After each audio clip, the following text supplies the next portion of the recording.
What law are they enforcing out here? They don't have one. Why are you arresting them? They told me to walk away. I started walking away. We're bombing kids on the daily. We released 3.75% of the files, and Pete Hegseth and fucking Kash Patel and all those people are still doing massive amounts of blow on taxpayer dime. That's the way I feel about everything. Now, am I exaggerating things? Maybe, but I don't think that's untrue. I really don't. I agree with all that, and I think everybody is kind of got to take. There's no debate anymore. You know, there's no discussion anymore. They're dehumanizing people. Like, that's why I get so frustrated with performative politics and these debates. Like on Jubilee, I don't even fucking watch that. It's the most pathetic thing I've ever seen. It's like, we're not doing anything here. We're giving platforms to people that are insane, that are literal Nazis. We're giving them platforms. And then that other thing, I don't even have to get into it, but I'm out here in Newark, New Jersey at Delaney Hall. They're here protesting ICE. I can see like the perspective of the people inside because I saw the perspective as a guard in Guantanamo. And let's be honest, this isn't a detention facility, it's a concentration camp. These people don't have due process at all. And they're just captured and they sent there. That's the definition. So I always call it a concentration camp. That's what I feel like it is. Especially when they're, again, the abhorrent conditions these people have to live in. There's worms in the food. They just found worms in the water. I don't know if you saw that video at a different detention facility. And like they get incentivized as they transfer these people to different ones. So then you incentivize your own company by just moving them to different facilities. You keep the family confused because the families are separated, and you send them in places where the family isn't. Now I look back at myself and I hate who I was because I was a timid individual. I wanted to like make everyone comfortable because of the environment I was in, but also I didn't. It left me empty because I didn't necessarily get to express what I thought about things. Now I don't give a shit. I am at the point where I will say fuck you to a Nazi right in the front of their face or somebody that agrees with this administration, and I don't care. In fact, I want to get louder. I want people to hear me. I want people to see the unreasonable nature of what they're doing, and I want people to just look and not be indifferent and not be minimize what they're doing. You know, you talked about something earlier about saying that it's almost like there's a comfort in the position that we have, but I think there's also an inherent fear that it could be a lot fucking worse. And I think there's a lot of people that are security. Yeah. That is it. They're clinging to this security, this false blanket of security. That's why they shut their gates. They shut their blinds. They don't want to fucking see what's happening. They'd rather ignore it or minimize it. And if they do that, maybe it'll go away. They've been doing this for fucking generations, you know? Yeah. Like I'm talking about like mostly rich liberals. I hate to say it. Like a lot of people, the folks in Edina, want to shut their fucking gate. That's why they live in those fucking gated communities. Sure. You know, they don't want to pay attention to what's happening in the cities.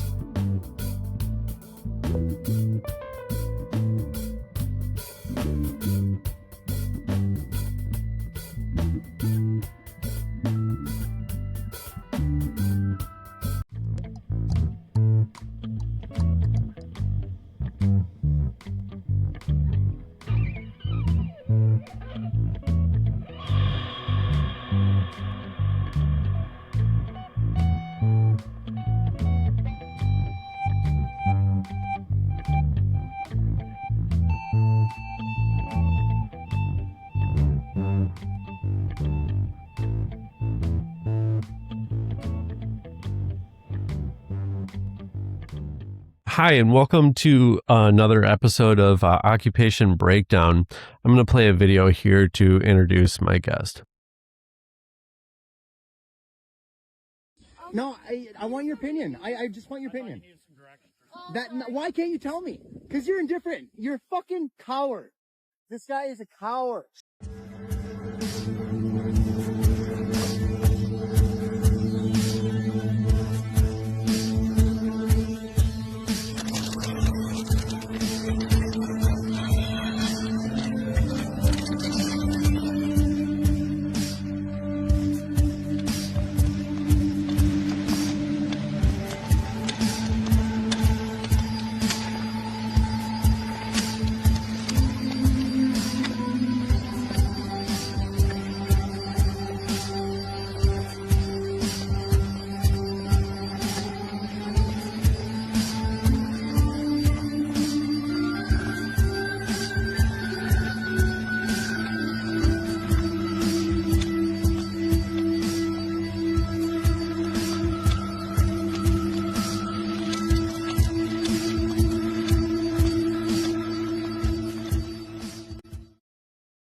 Welcome to the show, Brett. How you doing today?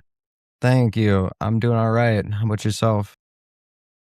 You know, I wish I It's a could say hard I'm question. better. Yeah, I know, right? And we were just kind of talking about this, but it's been some devastating times, and I personally kind of found out about you recently. I think it was basically during the Delaney Hall situation is when I kind of first came upon you, but it seems like you've basically been in kind of the epicenter of a lot of historical happenings in the past year, we'll just say, Yeah. as far as being in Minnesota, as well during, the horrific murders of, Renee Good, Alex Pretti, as well as kind of all those events there, and eventually to Delaney Hall. You're living in, are you in New Jersey right now? Yeah. I actually live in St. Paul temporarily. I'll be living in New Jersey permanently in the next month. So yeah, I'm in Jersey. I'm about 30 minutes away from Delaney. Yeah. So, living out there, and then you kind of just happened upon that situation right as that it was all popping off, really. Hmm. And then, and yeah, you've kind of been around a lot of big situations lately. But Brad, it's great to have you. I'm very glad to have kind of found your content, as well as Triv and Adam as well. Yeah, It's been really just incredible watching you guys do your work and being out there. So I want to thank you for that, number one. But of course. yeah. So do you want to kind of walk me through just this first section here, just kind of some of Yeah, your thoughts on what are the things going on here and what you kind of saw? sure. Well, I mean, I've been dumping a lot of footage that I had just on my pages because I don't necessarily know what to do with it yet. I feel like at one point I'll be able to take all this footage and maybe hold some of these people accountable for all the atrocious things they're doing. But right now, it's sort of a montage of me just experiencing what happened in Minneapolis, and then some of that footage is actually in Ohio too, because I went to Ohio with Triv and some other content creators and did some work there because we thought that ICE was going to target, which they're probably going to do because of TPS being gone, target the Haitian community in Springfield. And we did some work there actually, and still doing work with a woman that lives there. And then it kind of leads into Delaney and all the stuff that I did there. There's some footage in that video actually that you showed of my work in California too, because I did some work out there as well. I was gonna say, I thought I saw some palm trees. Yeah. Yeah.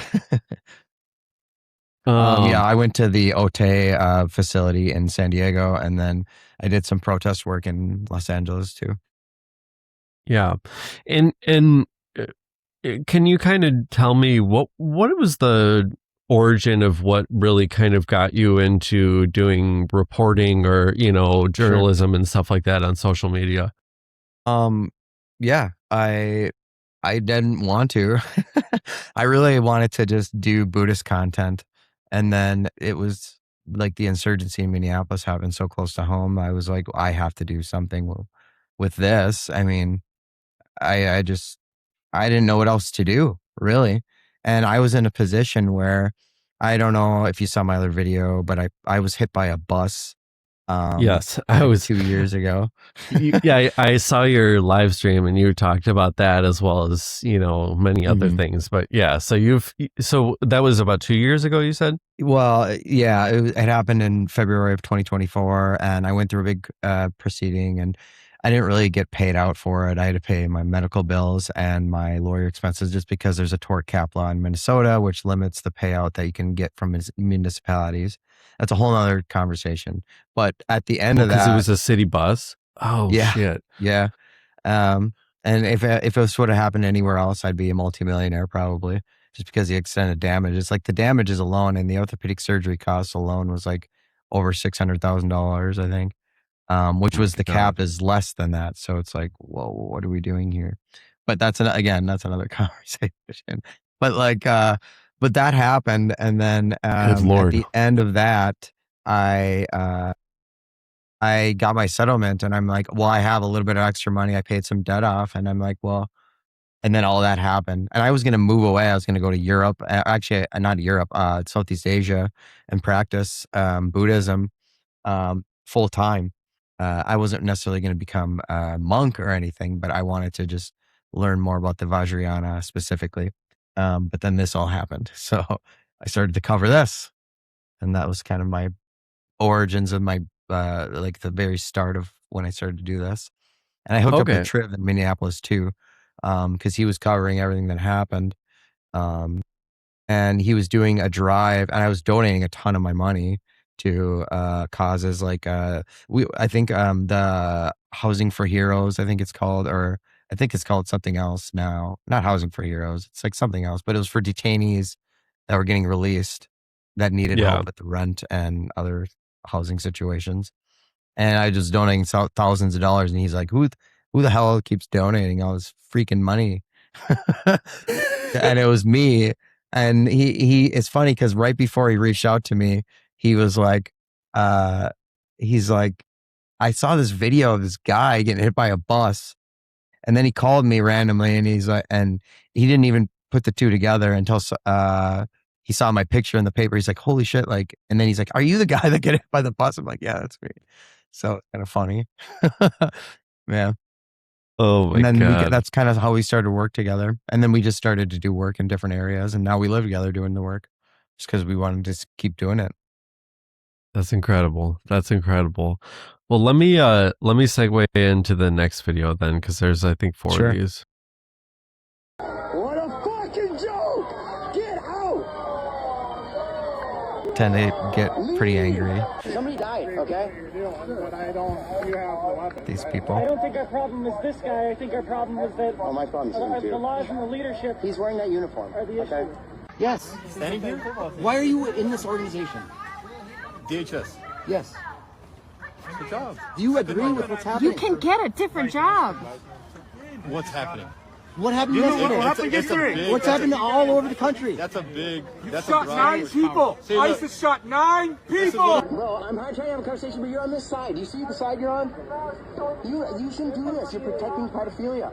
You know that, right?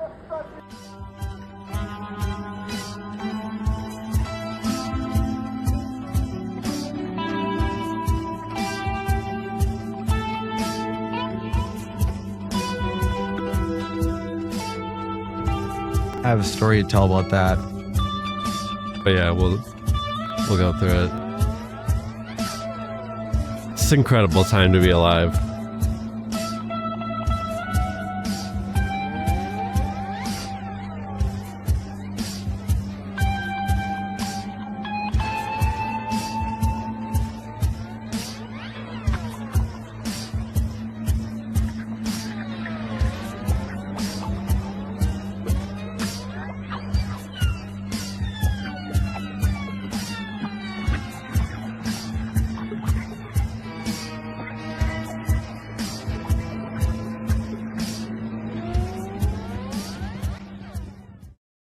I try to keep these so low because it's like, otherwise people can't see them if they're over 3 minutes. So I had to make several of them, but it's not necessarily the layout I wanted, but it kind of encapsulates what like the timeline, what I was doing. And this one is really around Minnesota. A lot of it is most of it is Minnesota. Right when it started, those conversations, that was when they first got there, like one of the first days actually. I'm sorry. It was right after the murder. So it wasn't when they first got there. It was like right after. Oh yeah. The Renee got murdered. And then I was trying to really just have conversations with these people because I didn't know when these situations were going to happen again where we could. And I wanted to get their sentiment and their feelings on what was happening. And they just pretended like it wasn't happening, or as they minimized it, which frustrated the hell out of me. And that's why I get so angry at these people, because of the indifference they show, or they are for it. They want this. They're sadistic. So that's another avenue. I feel like it's either they're indifferent, like that one young kid who works for DHS. He's like kind of playing like he doesn't know what the fuck's happening almost. And then there's people that are just like gung ho and like put me on the front lines. I want to do something to people for some reason. You saw it in the Alex Pretti video, actually, when he was murdered. You saw the guy clapping his hands. That's the sadistic nature of these people. And you see it in this video. And there's a lot of clips in there. I guess I wanted to go or talk about that video, or the car that I showed. That was actually a car that started on fire on the day Alex Pretti was killed from a tear gas canister. And then the people had to like abandon the car. Is that the family? Yes, that's their car. That was their car. I found it like it was either the same day or the day after. I can't remember, but they just left it in the area. I was actually doing grocery delivery for an indigenous woman who didn't want to leave because they're doing all the brutality they were doing and couldn't leave. It was an indigenous trans woman actually, and she just didn't want to leave. And I was like, and they're like, we need a white guy to fucking do this. I'm like, yeah, I'm the guy. So I'm hobbling my broken legs ass with this big crate of groceries. Luckily, there's people there that helped me carry it. I dropped it off at where they were staying, and they didn't know who I was. It was really cool actually, because I was like, I work for this. I don't want to say the organization I was working for, but I work for blah blah blah. And once I said their name, I was like, they're like, oh, you're good, and they let me in. So Yeah. it was crazy though. There's people everywhere screaming. They just had that happen, so everybody's like super tense, and people are running around, and cops are everywhere. There's that one guy, I don't know if you know who I'm talking about, with a truck, and he's actually facing charges right now, I believe. But he pulled in with his truck and like started dropping off massive amounts of supplies to people. He's like, "Fuck this! We're stopping everything." I'm like, this is exactly the type of help we need. Is he one of the 15? No, or was he? I don't know if he was. I don't know. I'm just no. I'm He's sure. not. He wasn't charged for that. No, he's like this. He claims he's Antifa. He says, "I am Antifa," and like he's like facing all these charges for something. I can't remember. If that's Kyle, right? Kyle, is that his name? I don't know. If that's him, that he's one of the 15. I believe. He's got all the tattoos and stuff. Yes, that's the guy. Yeah. He is one of 15. And I might be wrong, but I believe everybody else has been released, but he's the only one that they wouldn't let out. Yep, that's correct. Yeah. You are right. And so he was in Michigan. I think they finally transferred him. I'm not sure, but he was being held in Michigan. They had him in like solitary. It is rough. Like this, that guy's awesome. It's ridiculous what they're doing. And he's you know, inspiring. and it's obvious that they're just using his like appearance as a way to just like rile up Fox News, basically. Well, you yeah. know? Did you see that on Fox News where they're just basically talking about, like they won't talk about the abhorrent things the administration's doing, but they'll talk about how the left looks or whatever the fuck it is. Yeah. They've been doing that for years. But yeah, with that one in particular, I think that was like the best they have is like, look at his neck tattoos and shit, or face tattoo. It's like, you know, like look at this scary leftist. This is Antifa, you know. And then of course he has the videos where he's like, I am Antifa. So, I think it's like it just is like perfect for them, you know. As like, long as you wear a nice suit, they don't care if you're in the Epstein files, you know. No, it's true. It's true. Like if you have a nice suit and nice shoes, so you can do whatever. Let's take that note there, and so everybody seems to have a uniform, and there are certain uniforms that are, you know, it's acceptable to get away with all these things like a suit and a tie. Mm-hmm. But for you personally, and I know the answer, but what makes it so personal for you seeing those people in those uniforms? I mean, I was in the Navy, I guess, but I mean, there's a part of me that sort of holds some sort of sympathy because they were manipulated by this very system. But there's another part of me that says, like, we can't excuse any of this behavior at all. And they have oodles of information that they can get any of this from. And we're at the point where if you don't know how terrible this is, and if you don't do anything about it, then it's on you. It's your fault. This is not something you can claim ignorance and be dismissive about anymore in this day and age. But yeah, I went through, I was in the Navy, and I went through, I guess maybe that's why I probably protest so much at the detention facilities, because I worked in Guantanamo Bay from 2008 to 2010. Yeah. And we're gonna talk a little bit more about that later, so I don't want to get too far into that. So yeah, and you know, the difference I see is obviously when people do sign up for the service, they're actually legitimately signing up their year, you know, themselves for a certain amount of years. ICE, they're just like the one guy said, it's just a job. you know? I know. So really, what are they risking? Their bonus, if they did get one of their bonuses paid out yet and they have to pay it back?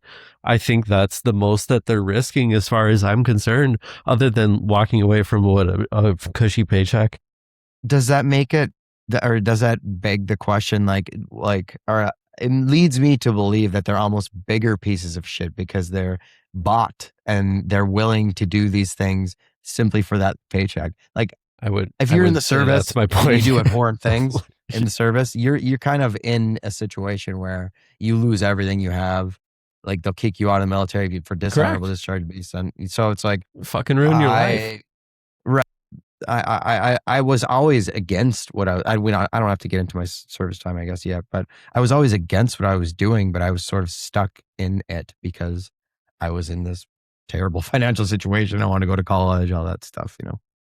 Correct. So yeah, I think it's a clear, you know, kind of difference there between situations, but I think seeing, you know, did you serve anywhere else like abroad besides Guantanamo or? No. Okay. But yeah, I mean, I think just the idea of seeing those uniforms of, you know, and, you know, maybe you had an experience that was awful and you were in particular made to do bad things. And, you know, obviously there's some soldiers out there that are doing honorable things, and, you know, there's plenty of people that are doing great things out there. Yeah, of course. You know, so I think to see those uniforms on our streets with them, you know, kitted up and, you know, like it's a war zone, I think that definitely like triggers something, I'm sure. Yeah. And also there was another segment of that video where the state police were taking supplies from the protesters, claiming that this is what happened. They claimed that we were using the water bottles as weapons because they were freezing at them, which is just complete bullshit. Like, they took everything. So I was just recording them taking all of the supplies. They do in Delaney as well.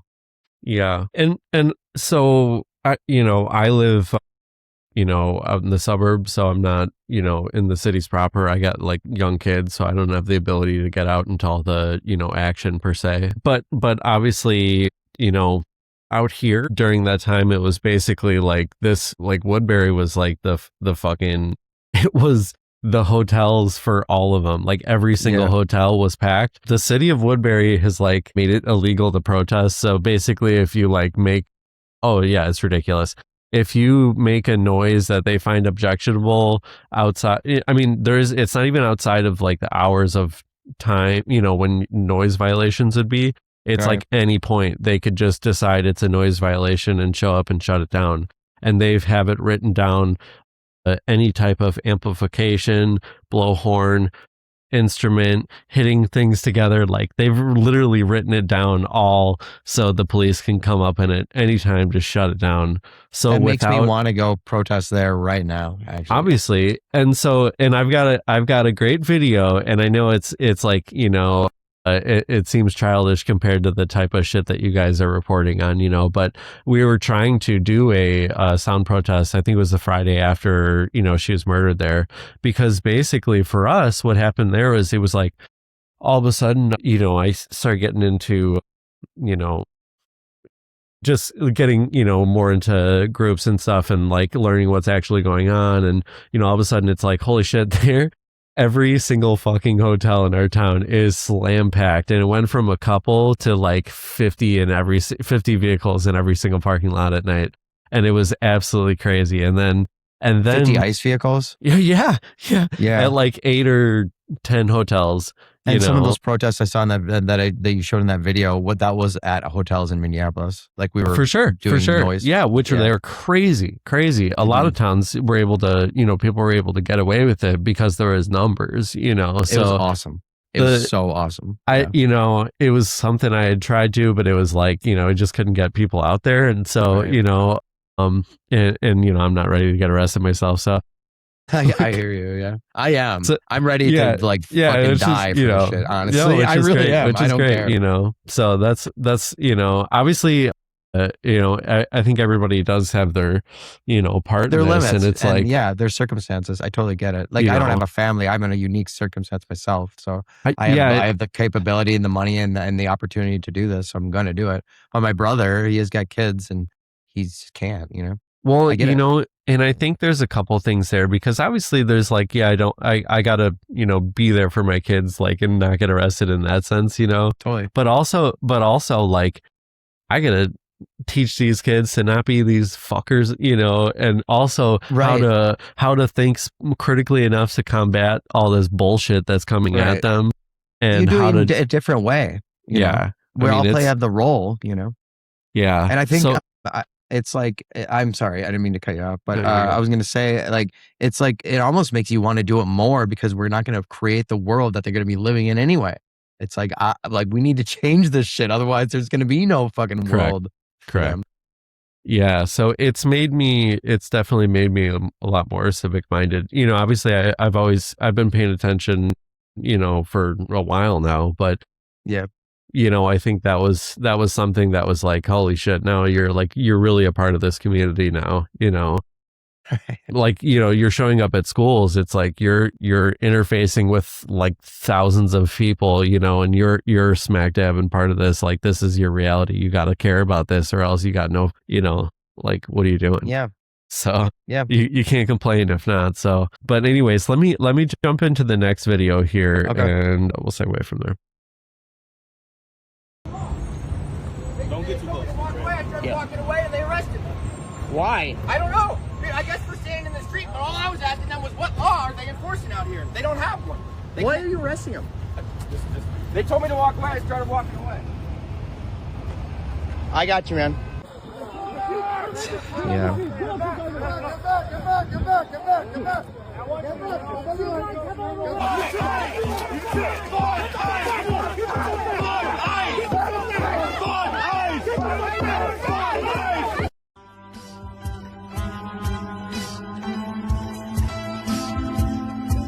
That guy's interesting.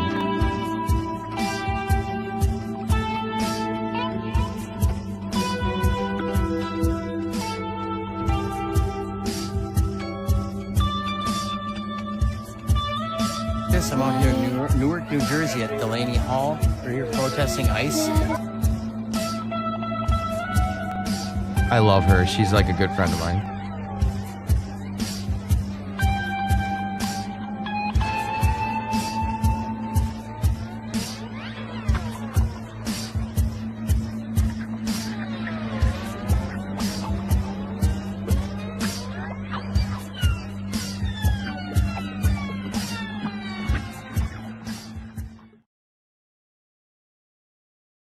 Well, yeah, that first part was I randomly saw Ian. I don't know if you know Ian. Get arrested. I haven't met him in person yet, but I've talked to him a little bit. I actually picked him up when he got out too.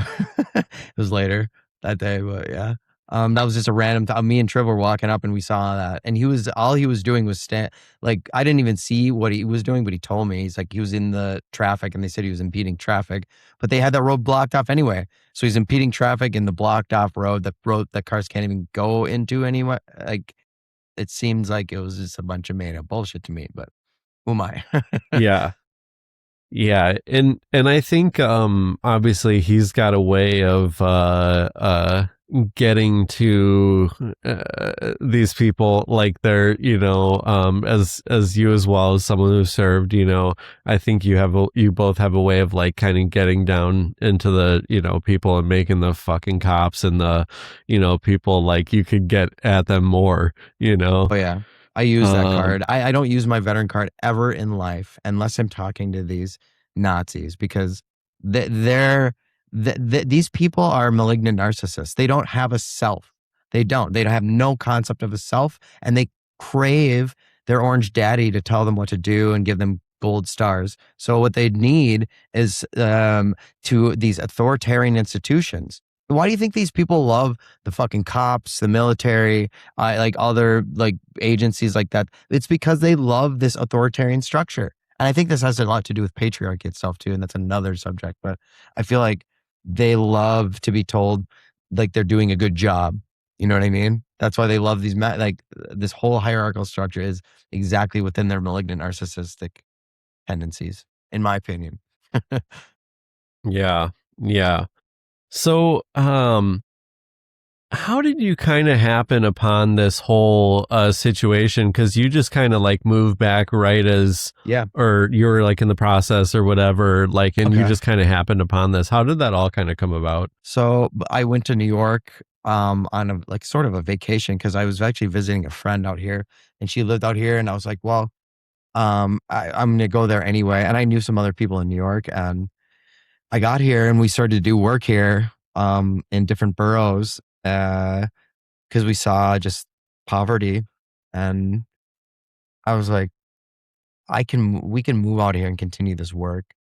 And Triv agreed, and we were like looking for places in different boroughs, and then we found a place in Jersey, and we just went for it. And it was funny because I didn't even know about Delaney until I moved here, and then I lived here, and I had already done all this stuff with ICE in Minneapolis. And then I moved here, and then I heard about Delaney. I was like, holy shit, this is actually happening like right down the road. And then I started going there, and it was like fate. And I keep in mind, I almost got killed by a bus. It's a lot of work. I don't believe in like coincidence anymore. Like this is supposed to happen for a reason. I have a tattoo on my chest. It's the T and the C, Twin Cities, and it's on fire, and it's red and blue colors. That's a perfect representation of what is happening right now. And I got this tattoo in 2006, and I was supposed to die, and I almost died in a bus accident. So to tell me that I'm not supposed to do this work, I just every sign is there for me. Yeah. I definitely believe things happen for a reason. So, for better, for worse, but definitely I'm glad at least to, have you there. But obviously, as far as the situation goes, I don't need to go into too much, depth about Delaney Hall and perhaps, that. But as far as,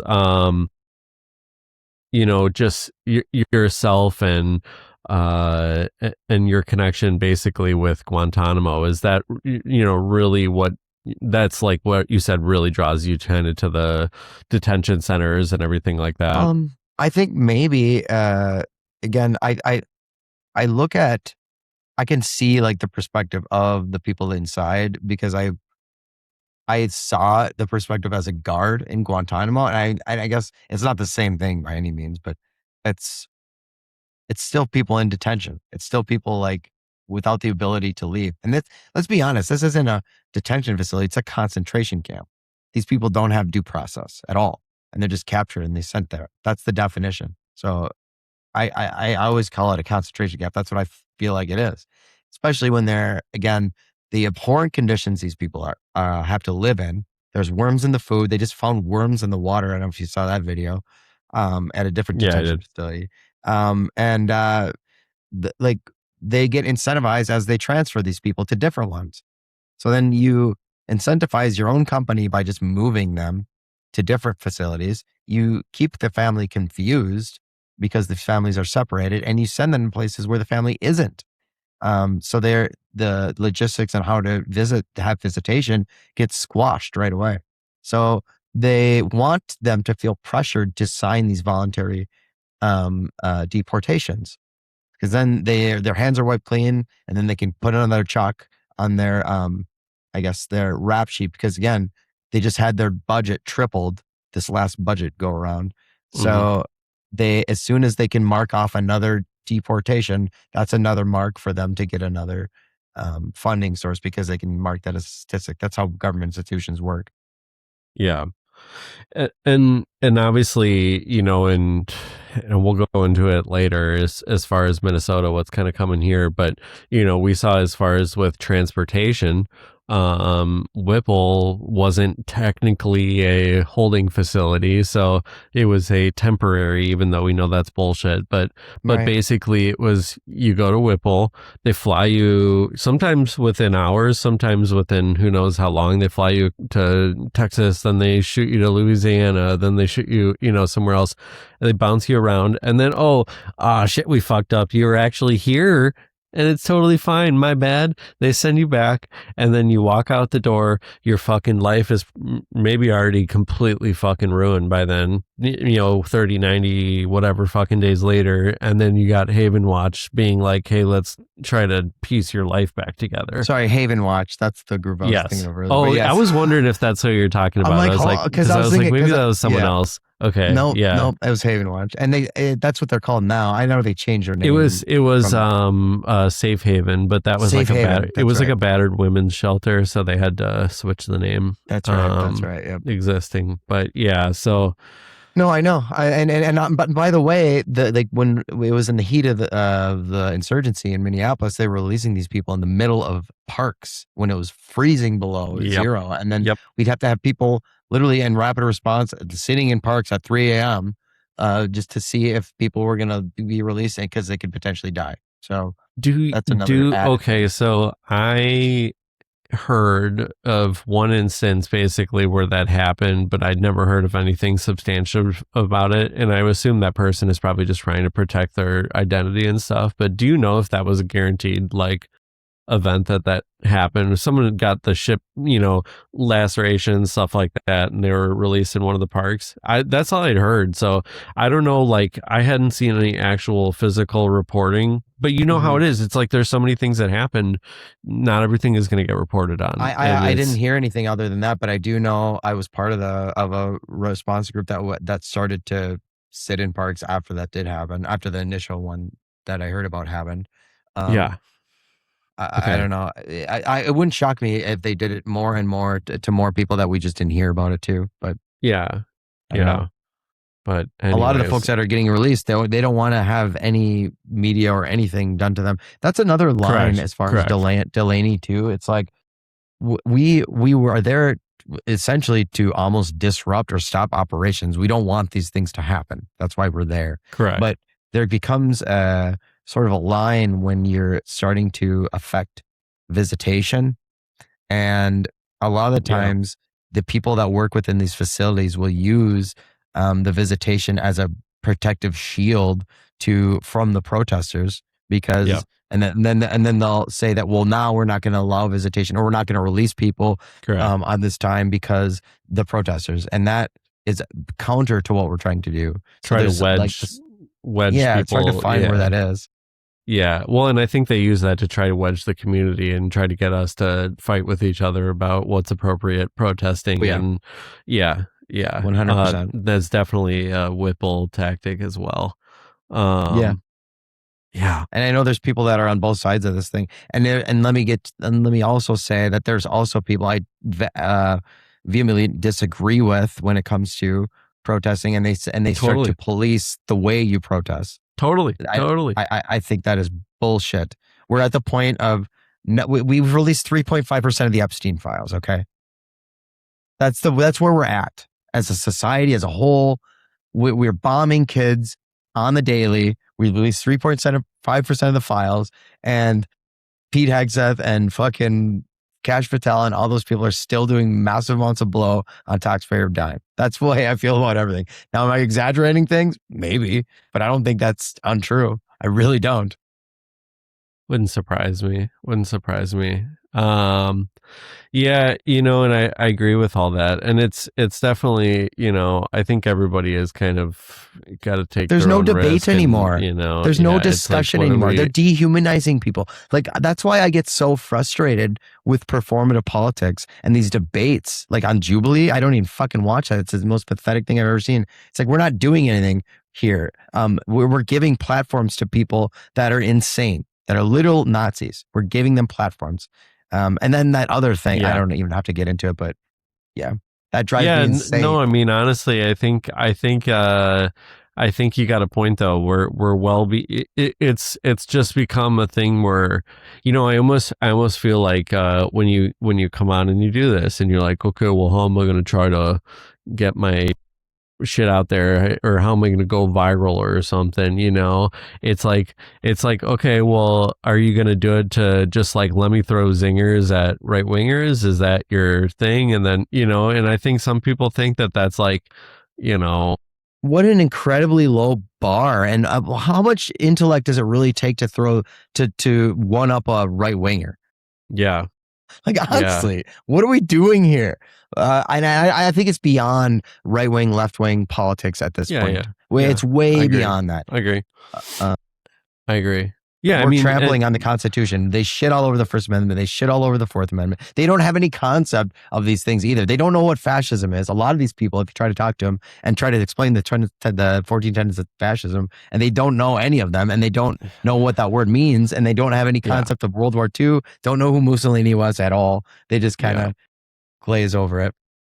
Yeah, I think it's like, well, I guess it's, what is it, the prison to or school to prison pipeline, right? That we're eventually going to talk about. I know. I mean, and amplify that in communities of color, Black communities, stuff like that, and then now it's like you got all these stupid ass white people, and they're dumbing everybody down. They don't fucking care, and it's just like, oh, it's an awful fucking time. And it's like, education, maybe it's not schooling per se, but educating yourself is the most important thing you could fucking do. And, just expanding your mind and being able to think outside yourself. And like you were saying, these people are, it's funny, the older I get, the more unlearning I'm doing and the more deconstruction I'm doing. And I think the most intelligent people in the world are the folks that say, I don't know. So and we don't have to go too far into this, but just generally speaking, like when you were growing up, were you politically speaking more like right leaning or left leaning? Like, I really just wanted to please my parents. So whatever my parents were thinking. So I what were your have parents? My own voice. What were your my parents then? father is supportive of this administration, and I don't really speak with him anymore. Honestly, I've kind of cut him out of my life. I feel like that was a necessary severing I had to do just because of the work I'm doing, and not only that, like it's fascism.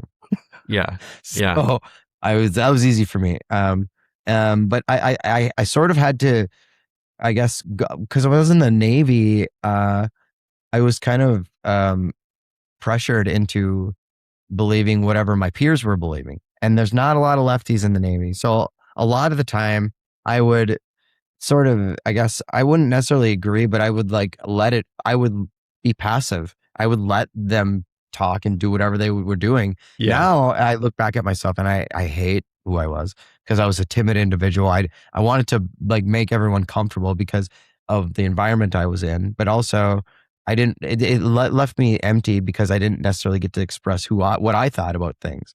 Now I don't give a shit. I am at the point where I will say fuck you to a Nazi right in the front of their face, or somebody that agrees with this administration, and I don't care. In fact, I want to get louder. I want people to hear me. I want people to see the unreasonable nature of what they're doing, and I want people to just look and not be indifferent and not minimize what they're doing. And that's what a lot of the folks that I talk to, that's what they do. And I was raised in Brainerd, Minnesota, which is very it's up in central Minnesota, but it's like it's red, it's Trump, it's for sure everywhere. For sure. But I don't give that any more attention or time or energy. And if I do go up there and I see somebody just throw whatever, I'll fucking yell at them. I don't give a shit. I don't care anymore. I'm well past caring. Yeah.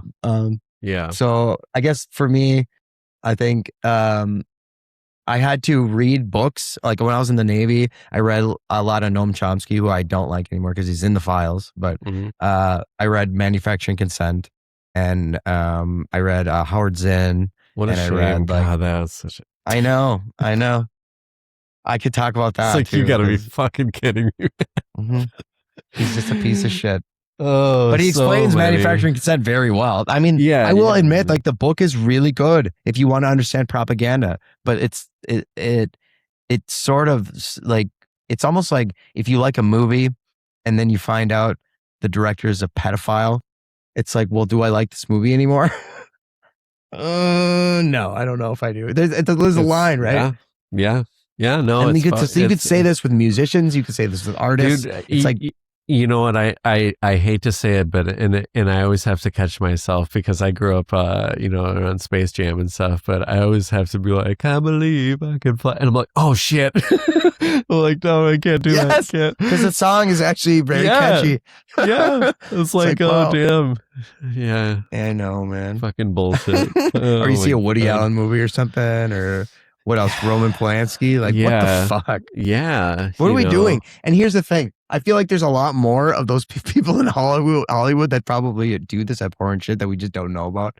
100%. I don't know if I want to know at this point. 100%, as well as do want to know, politicians and stuff like that. And, you know, I've been doing some work with one of the Epstein survivors too. And it's just like, have you? Yeah, with Emily and stuff. And so it's just talking to them on a daily basis is like, it's unreal, you know. I went to the museum in New York, the Epstein Museum, when I was here. And they had like all the files, like the physical copies of the files, but they couldn't touch. The only ones that could touch them were the actuals. I went on a lucky day because there were like, I think, 8 to 10 survivors there that were like stalking, and they were like showing their testimony to this like court case or whatever. And it was really emotional and moving. And I was like, holy shit, how did I stumble into this? Because there's a ton of people there, but the sheer volume of the files and how many there are is unreal to me. It's just like, if you physically see it, you have to walk down aisles. And the worst part about it is not one man has been prosecuted for these things. I always say that in my videos. Not one man has been prosecuted. And the amount of files, that is the world we live in, where we demonize people that do the testimony. We fucking protect the people that do the actual acts. And then we shove it under the rug and pretend like it never happened. Do you remember when Trump supporters were chomping at the bit to fucking get these things released before he was elected? What happened to those people? Where are you? Where are you? Okay. So I think there's an interesting thing that happened, and it was obviously 2020. We all lived through the pandemic and everything that happened there. But one of the things that in particular happened was there was a lot of people before the pandemic that were, you know, maybe they weren't out of their way going to be like, fuck Trump, but they were definitely like, this is stupid, like this is bullshit, you know, or whatever. And then all of a sudden there is like Pizzagate and the Wayfair scandal and all this fucking weird shit. And then like a lot of people, it was like, let's, you know, it's like the workout communities and all these things. All of a sudden it was like spreading like wildfire, and all these people were all of a sudden now these like, you know, oh, we're like 10 toes deep conspiracy theorists that are just like went from, I'm sure actually a lot of these were potentially real, but then they weaponized it and said anybody we don't like is a pedophile now. If you're a Democrat, they must be a pedophile. Oh, you're in Hollywood, you just must be a pedophile just because we think so and we just don't like you. And then basically they just turned that into like almost like the Red Scare of, you know, whoever we don't like. Yeah. And then it delegitimized the whole thing. And so, what's his face? Epstein, one of the things I believe in the files was that he was working with the person who started like 4chan and all that shit. And so there's a very good chance that he, you know, potentially was using that to spread, you know, the QAnon shit in order He's to like... an architect of it, I bet. I mean, that's what it leads to. Yeah, to basically leak like, you know, real things, but you leak them to, who do you leak them to? The dumbest fucking people in the nation. Like, give it to Alex Jones, give it to all the people that nobody fucking believes, and then add a bunch of bullshit to it, you know. So it's just ridiculous. I also think I'm not saying that those things are like, I do believe those things are true, like even the most darkest evilest shit that's in there. But I also want to like stress like that sort of it sort of gets people in this shock factor mode where you think of how abhorrent those things are, but you're sort of minimizing how common human trafficking is. Yeah, human trafficking is a huge problem, and it's so common, and it's everywhere. And the more I've done this work, actually, the more I've discovered that it's within like these systems that we use every day. and they pay people off and it doesn't matter. But that's a dark, dark place. But that's a common thing. And when you start to talk about the files and you start to talk about eating babies and whatever, like that probably did happen. I'm not saying it didn't. That happened. It did, yeah, for sure. Yeah, that happened. Well, and it actually, that's been happening since slavery. Like we were doing that to black people. Correct. You know what I mean? So this has been happening for a long time. Probably before that even. Absolutely. But that, I don't want to minimize how much trafficking there is. And I feel like that can sometimes do that because people get in these like focus modes of like how evil this thing can be, which it is. I'm not saying it isn't. Correct. 100% Correct. Yeah. What I was saying though is I think what they inadvertently did was enable another 4 years of that behavior going untouched because everybody thought that was ridiculous now. And now all of a sudden they could just keep going, you know, status quo. And it wasn't until all of a sudden, you know, before the election, it was Epstein files, and then, you know, all of a sudden he's in, and then it's like, what Epstein files, you know? Well, that is insane to me. How is that? How are we at this point? I mean, I would love to bring it up to people. I don't get it. Like I bring it up to like people in my family that agree with this administration. Yeah. It's like, how can you sit there and just you scream from the top of your lungs before this man is elected about these files, and then you have Todd Blanche that says it's not a crime to party with Mr. Epstein, and he's his fucking lawyer. I don't know how we got here, but that's where we are. Yeah, I could go on for days about this, but I'm gonna jump back into here. I've got part 4 here. I got other videos because I just got so much. You got so much good content. I love it. Thank you. Appreciate that. Let's jump into the next one here. So you want to move people? You want to move people? They're setting up a designated protest area. Where that is, I don't exactly. That is disgusting. Look, I'm just telling you how people are going to react, okay? All I'm telling you is designated protest area? That is destroying the First Amendment. No, we're not. Yes, you are. You're supporting them. What? Where? Here. Where is here? And you obviously not allowed us in the street, are you? I'm asking. He just walks away. Where's the zone going to be? Let me ask you. We're creating it right now. We've been here all Where's the right there? Back there? So you're allowing them to continue operations? Are you allowing them to continue operations? And are they going to continue? I'm asking you. Are you allowing them to continue the operations that they're doing? We are doing our mission. What's the mission? To keep this place open. Yeah. Is that what you're doing? This guy pissed me off so much. We're on public property. We're on public property. This is disgusting.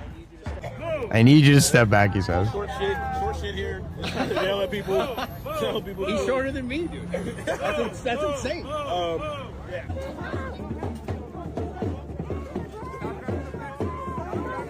This is right before the state police brutalized everyone.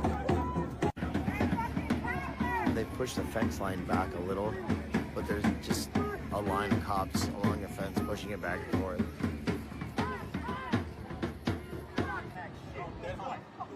I love this one. That guy got fired, by the way. Did he? Yes. Come on. Get back. That guy was feisty as shit. I've seen him in so many other videos. Are you out of your fucking mind? You fucking psychopath. Now they're coming with horses. That was a crazy night.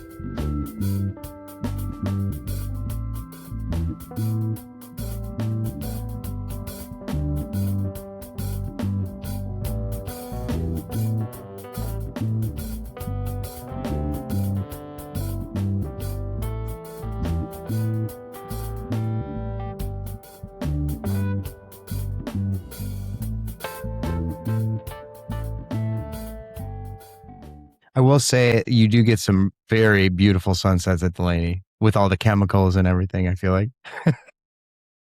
Yeah, and so I got a little bit of inside info from Emily about that, and she's like, it's basically like a smelly fucking shithole there, right? Like, and chemical plants and Chemical alley. Yeah, I got a video about it, but yeah.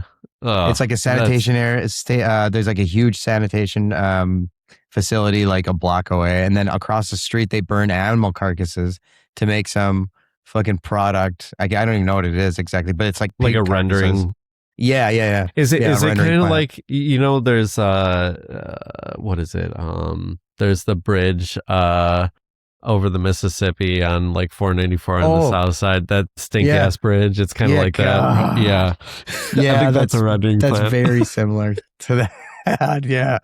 Oh god, it's disgusting, and there's shit everywhere, and like it's like an industrialized area, so trucks go back and forth all the time on it. But it's cool because some of the truckers are just like for the movement, so they're like, so you get a lot of that. That's cool, at least. Yeah. Or other ones that are driving over people, and that was a totally different situation. Yeah, I don't think that's there. I don't think that was that. Yeah, I was there right there that night. I was like 20 feet away from that. That was insane. Yeah. So, yeah, I guess so. Obviously, a lot of things have happened there. You know, there's the free speech zone, and then the state police doing just an absolute fucking ass whipping.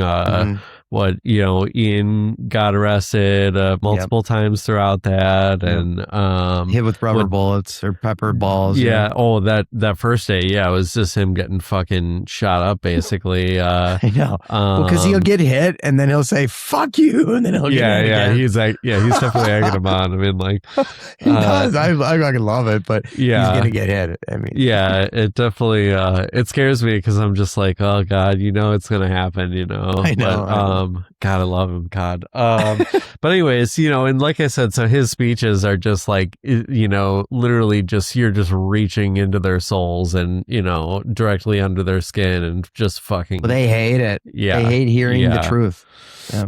Yeah. So, and then obviously, you know, I want to, you know, I mentioned it when I first talked to you today. I want to mention, you know, obviously the reason why you guys were there, you know, the hunger strike and everything is kind of what kicked all this off in the first place. And, you know, obviously with Martin and Gabby Soto, and as we, you know, so the last person I interviewed was Gabby. So that's the last episode I had. And, honestly, it's, it was like really, it's been, you know, and this is bullshit for me to, you know, be sad about this as far as compared to what she's going through, but, you know, it's just been fucking gut wrenching, working directly with people affected in that situation, you know, obviously, and then she's, you know, 6-7 months pregnant and, you know, just announced that she, you know, had a miscarriage. So, within the week of, what, there 2 deaths? And I think I just pulled the names up because what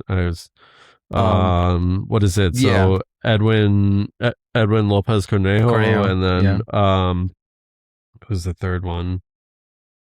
There was just another, the third one. Did they give a name yet? I don't know if they did, but I was going to say, I'm looking for the name. I'm trying to go out of my way to say people's names, you know? No, yeah, totally. Yeah. But yeah, so obviously, so you know, as far as talking about all the different deaths and stuff, and then just hearing about, you know, her miscarriage and everything was just absolute, that just threw me down into the dumps, honestly, and it's been really tough. I'm sorry, man. I totally feel that though. Yeah, and you know, because especially you know, and it's like, where's the fucking pro-life people? Where's the, you know, the people that give a shit about this stuff? And it's like, you know, this is literally, you know, she's American. Their children are American. You know, that baby would have fucking been American as well had it, you know, made it through. And there's no doubt in my mind that was directly related to the like extreme stress of this year. You know, so I don't know. It's just, to me, it's another one of the 50 something deaths, or whatever, in the hands of ICE. It's just, and God knows how many other miscarriages and stuff also happened in, detention centers as well, let alone. And not only that, the sexual assault cases that have been springing up, the pregnant children that have been released from detention, pregnancy happens on the rampant. There's like, I know that at Delaney alone, there's 15 complaints of sexual harassment / sexual assault on one geo group worker guard. And I don't know if they did anything about that, but that in itself tells you that, look at the history of detention itself. If you really want to look at some dark shit as far as rape, sexual assault, and violence against the people that are in there. So you give people the ability. You ask anybody that does the most evil things in this world why they do it, and they do it because they can. That's why they do it. Because they can. Yeah. And so honestly, I don't know. I'm just like, and it obviously it even like weaves into the whole Epstein shit, because some of this is there's people that are getting trafficked through DHS facilities and stuff like that, and they're also pulling talking about like eating like and sacrificing like brown kids, and they're like, where do we get them? We're getting them from, places like this. They're getting them from, what is it, like, what's the word? Like adoption, places, and CPS. Like, oh yes, we're gonna, CPS, and no, it is true actually, and then also, but a lot of the adoption services, it's like, oh, we're gonna save your child and give them a good life, and it's like they're being like fucking sacrificed or being thrown into basements and being like chained up and shit, and like there's stories of that all over the place, and I feel like again, I did some work where I found out some terrible things about human trafficking itself, and this is a much larger problem and more common problem.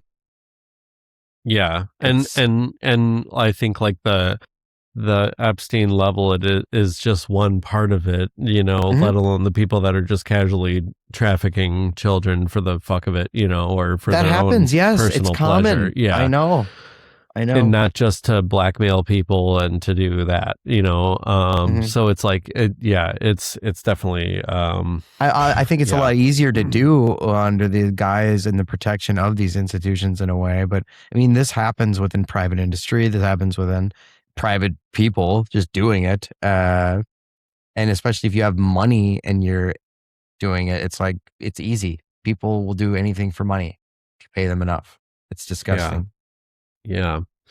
So I kind of want to segue into the next part here. Sure. This video is actually, I think Jules sent this to me. Shout out to Jules a while ago, and it was really what kind of got me really interested in talking with you in the first place. Last night was one of the craziest nights I've ever had in my life, and it's because of the state police. The state police that was ordered by Mikey Sherrill in order to protect the protesters. They made it official, and now there's curfews set for 9 p.m. You can't even be there right now. You can't even be outside the facility. So if the facility's operations are still going, nobody knows about it other than the state police, Geo Group, and ICE. So if it's past 9 p.m. and you're in that area, you don't get to practice your First Amendment. There is no First Amendment in these no First Amendment zones, apparently. So tell me how that isn't destroying the Constitution, Mikey Sherrill. And they're on day 9 of this hunger and labor strike. So I can only imagine what condition they are in. There's been a section of Delaney Hall that has been closed off to even all the politicians that have showed up to look at the facility. I used to be a guard at Guantanamo, and they did forced feeding there, and I'm sure that's what they're thinking of right now. I don't know if they've started that yet. And I can tell you how horrible it was from firsthand experience watching it happen every single day. It was horrible. And if they start to do that, it'll be through their nose, and it'll be a tube that reaches their stomach, and they'll just feed them inshore, because that's what happened in Cuba when I was there. And also a 2019 lawsuit revealed that officers would reassign the detainees to overcrowded areas, dirty areas, if they refused to work. And then they were denied basic hygiene items. And then they had to buy them from the core civics commissary. Keep in mind that the only money they can use would be from the voluntary work program that they're refusing to work in. Another thing to consider is the, interconnected nature between these private organizations and ICE itself. Actually, 86% of ICE detention facilities are run by private contractors, and they do the bulk of the detention and the deportations work. So the governor enacting state powers to protect the protesters. At the same time, this private organization is assisting the federal agents that are inside the building. It's a collusion of private and governmental powers against the people. So after the governor's slotted time for the protest is over, what will the state police do to the people that are there? They're going to do the same thing that happened last night, under the cloak of protection. Yeah, and they didn't do the level of brutalization the next night. That's what I was like. And my voice was so hoarse in that because I was fucking screaming and running through the woods from tear gas the night before. So obviously we kind of touched on it earlier, but you obviously mentioned there that your, service in Guantanamo, and, we touched on it. Can you kind of, I guess, walk us generally through, I guess my first question is, like, how do you end up getting assigned there? Is that random? Yeah. I did, so my first 2 years I did nuclear weapons security in Washington. And by the way, there's 2,600 warheads in Washington when I left, and that was in 2008. So who knows how many warheads are there? When you want to talk about national security assets and how we don't need to have Iran get nuclear weapons, we have 2,600 warheads in Washington State alone. So just want to throw that out there. I'll run it on floppy disks, probably, right? Shit, I don't know. Well, I know that one warhead can take out the entire Pacific Northwest, basically. Yeah, I know. Yeah, I heard about that. But then after that, they have you fill out this thing in the Navy at the time called the Dream Sheet, and you put all these places where you want to go. And I put like Japan, Australia, Germany, like cool places. Guam, I think. And they're like, no, you're going to Cuba. I'm like, okay, why? And they're like, we need to fill the billets and blah, blah, blah, blah. That's why they call them orders. You don't really get to pick where you get to go. Yeah. So I went under there. I actually went I went in there on thinking that it would be shut down because it was Obama just got elected and he was talking about. I was just going to ask because that was the time. That was I had to look it up and ask you beforehand, like when you were going, and I looked. I'm like 2008. That is literally when he decided, he was going to shut it down, and it never happened. But I was like thinking I'd be there for like a couple of months and be like, okay, this is going to be a short bill, and maybe they'll send me someplace cool after that. Never happened. I was there for 15 months. I was only supposed to be there for 12. I actually got I got injured when I was in there playing flag football. I have a scar on my lip. You can tell right here from that. Okay, that's what that's from. It was from an injury in the Navy, and I got knocked and my head flew backward, and my brain went like this. The neurologist said, and all sorts of crazy shit happened, and I got really kicked. I didn't get kicked out of the Navy, but I got out early. It wasn't a medical discharge, but they just let me out early just because I was a little useless to them at that point. But then, so I was there for 15 months. I did forced cell extractions. So I was like a team leader doing these forced cell extractions where every kind of like the SWAT teams, essentially. Sort of, yeah. And you're taking someone out of a cell that is refusing to come out. So you have a shield, you go in there, and a lot of these folks are just emaciated. They don't have anything. They would fly away in the wind basically because they are hunger striking. So they're like, we're going in there and every person is like assigned to a different appendage. So I was the team leader. So I was number 2 person. And I was, my responsibility, I think, was a left arm. But you go in there and you literally pick these very thin, very frail old men up. You put them in this chair, you strap them in, and then you stick a tube in their nose or you have the one of the corpsmen does it, and then they get fed through this process, so they don't die, basically. So we want to hold them and keep them alive, and we will hold them with no due process. They don't have the same amount of rights as we do. This is Guantanamo specifically, but we force feed them so they don't die. So we're forcing them to stay alive under these terrible conditions. Conditions that are dire enough where they don't want to eat. You know what I mean? Yeah. They would rather die. That's why we had suicide watches all the time. We had a detainee in there. He had to have 5 people watching him at all times, 24 hours a day, and direct contact, not through a camera. Had to be literally watching him do whatever he did because he constantly tried to kill himself. So that in itself tells you how terrible the conditions are. And I can only imagine how pissed off the people at Delaney and other detention facilities, ICE detention facilities, because they don't have any due process. That's why it is a camp. There is no due process for these folks. This is a civil matter. Enforced deportation is fascism. And this is a civil matter, and we're fucking detaining people from a civil matter. It doesn't make sense. People should be at these facilities every fucking day, in my opinion, because they're trampling on the Constitution. But that's why I'm out there all the time. Yeah. And you know, if this is what your service led you to do, I guess I'll thank you for that. At least the fact that you've changed, your outlook on life and are fighting against it, and have seen it, from the inside and the depths of it and stuff. So, and I read a book by Smedley Butler, and it's War is a Racket right before I got out. And can I play the next video? Go ahead. Dude, this is it. Good afternoon, everyone. Oh. I am in beautiful St. Paul, Minnesota, standing by the Mississippi River. Saw this in the news. Iran war casualty count eclipses 600 as Pentagon quietly changes accounting. Why does the Pentagon have trouble telling the truth always? With their failed financial audits, and now they're lying about casualties in this fucking bullshit war that we're in. This makes me reflect on my own time in the service. I fucking hate talking about it because I'm fucking ashamed of it. I did some bullshit that I never should have done, and I have to live with that the rest of my life. I always hear all the time, thank you for your service. Thank you for your service. Why? Why do y'all say that? I don't understand it. You're really just thanking the fucking suits that sent people to die. For what? For what? For their corporate interests.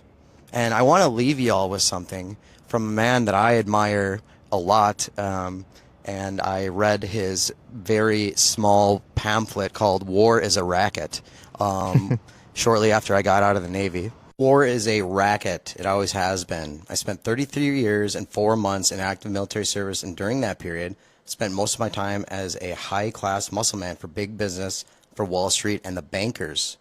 In short, I was a racketeer, a gangster for capitalism, corporatism. I helped make Mexico, especially Tampico, safe for American oil interests in 1914. I helped make Haiti and Cuba a decent place for the National City Bank boys to collect revenues in. I helped in the raping of half a dozen Central American republics for the benefit of Wall Street. I helped purify Nicaragua for the international banking house of Brown Brothers in 1902 to 1912. I brought light to the Dominican Republic for the American sugar interests in 1916. I helped make Honduras right for the American fruit companies in 1903. In China, in 1927, I helped see to it that Standard Oil went on its way unmolested. Looking back on it, I might have given Al Capone a few hints. The best he could do was to operate his racket in 3 districts.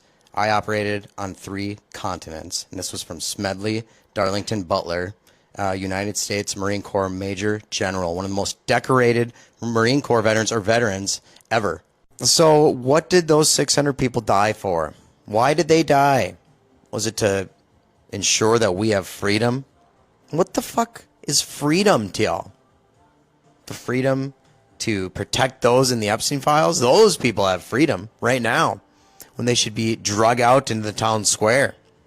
Neocolonialism, U.S. imperialism has always been a racket. War has always been a racket, and it will continue to be a racket. Yep, that is true. Yeah, you walked right into that one. I was like, oh, this is perfect. I got it, dude. Yeah. Yeah, I mean, what else can I say? It is a racket. It's for these rich people that don't have any concept of, don't care about the people that are actually going into the war. Like when people like say, when I say I fucking hate the military, I'm not saying I hate the people that are serving in the military. Correct. Those are my friends. Like I served with them. You know what I mean? I'm talking about the people that sent us to war. I'm talking about the major generals that don't do shit, but they tell people what to do. They send people to die. For what? What do we go to Iraq for?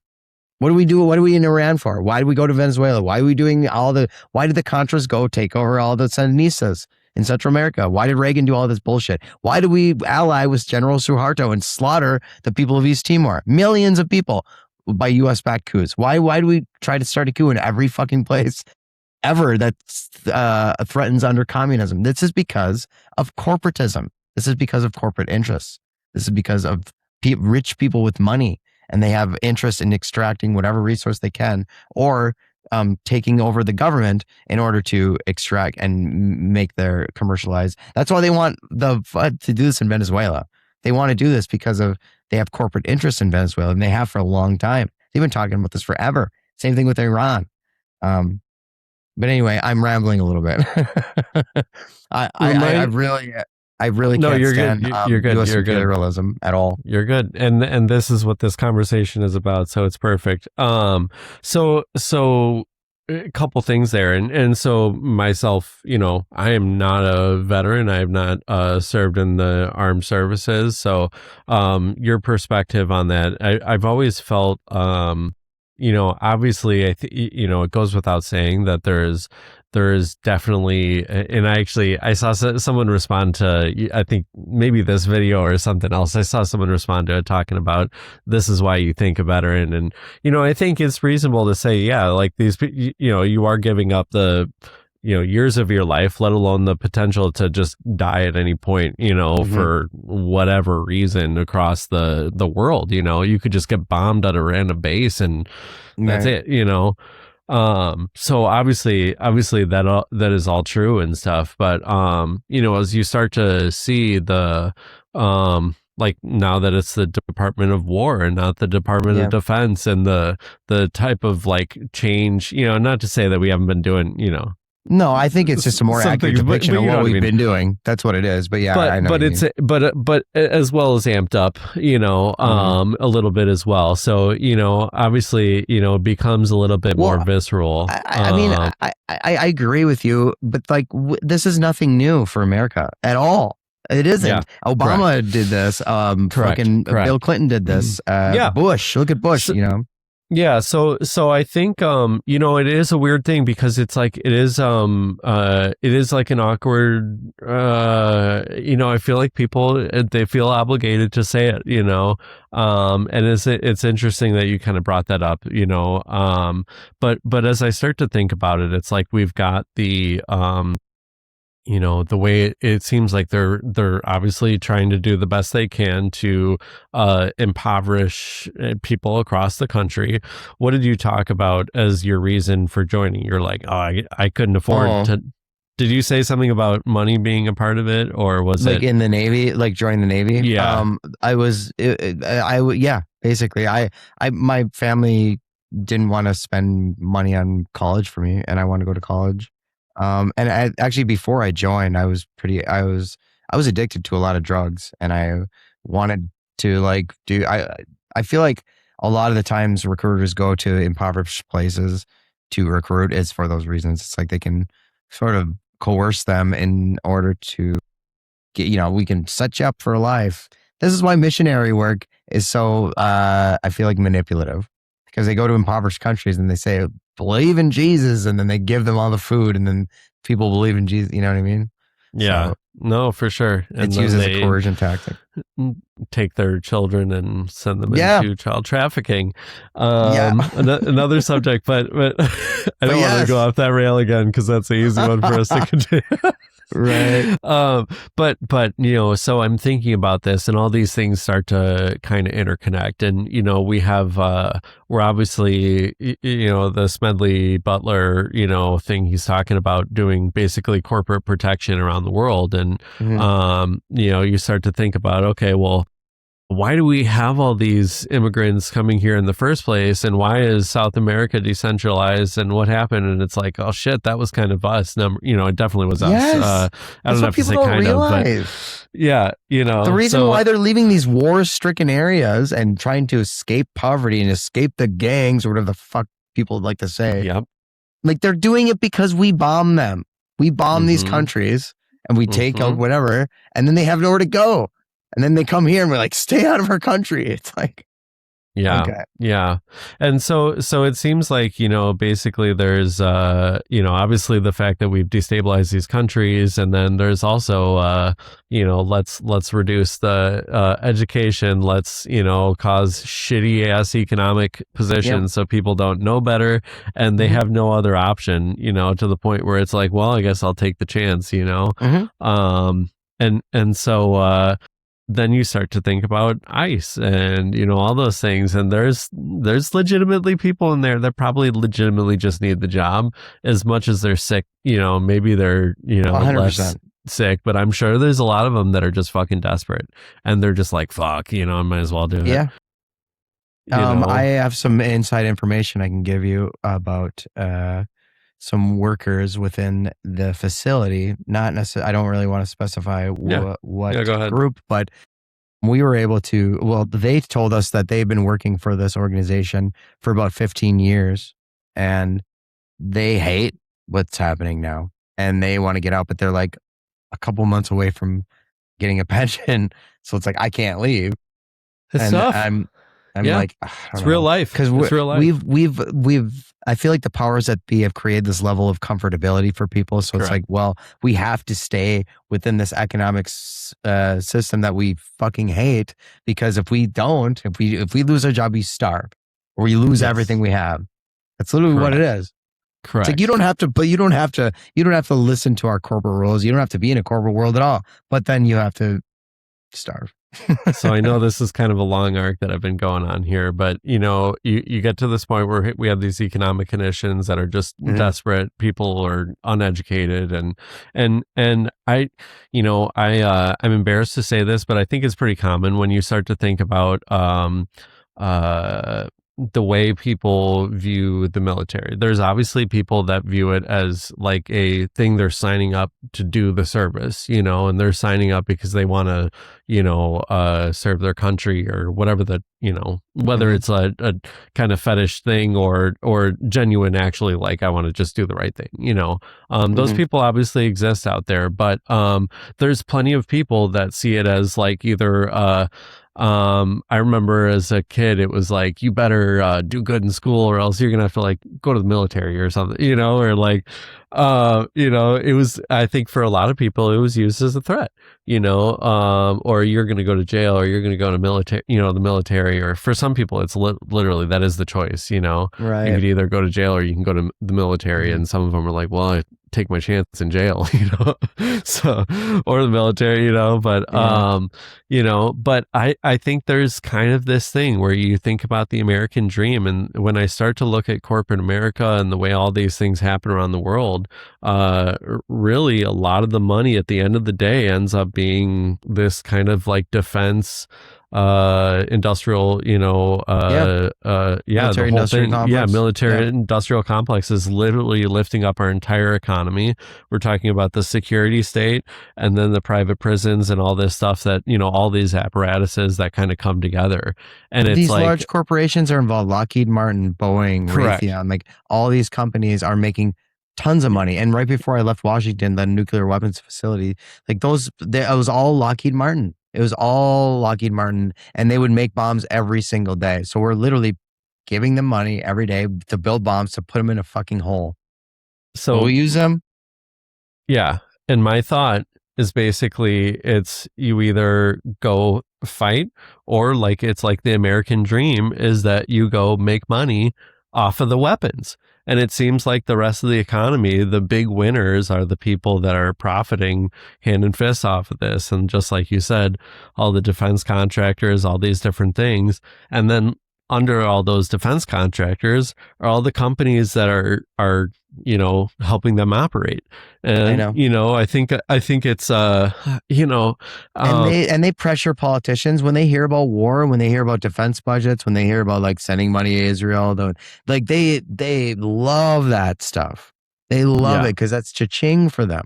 And they can send more bombs, more weapons to these people, and then they can make more, and then give some justification to continue these government contracts. This is how the military-industrial complex works. Yeah, and it's kind of just it's crazy and just I just had a good thought there. But anyways, just, like the fact that it's like, yeah, you're either going to like die for this country or you're going to, make money off of this shit, Yeah. But there's a lot of people working in all these different industries that have no fucking idea and are, working in this really nice white collar jobs and are just like, going on LinkedIn bragging about their, certifications and their stuff, but they're working for these companies that are just doing like atrocious things throughout the world, and it's like celebrated in corporate America, like, oh, hooray, And this is like most companies in general. I think this is the entire. I'm a pretty lefty guy, but it's the entire model of business. The problem with capitalism, in my opinion, the biggest problem with it is it doesn't account for externalities. You don't see that they don't care about the effect that it has on the river when you dump the chemicals into it because the quarterly report is up. The chairman of the board wouldn't be the chairman of the board. The quarterly report was down. He wouldn't.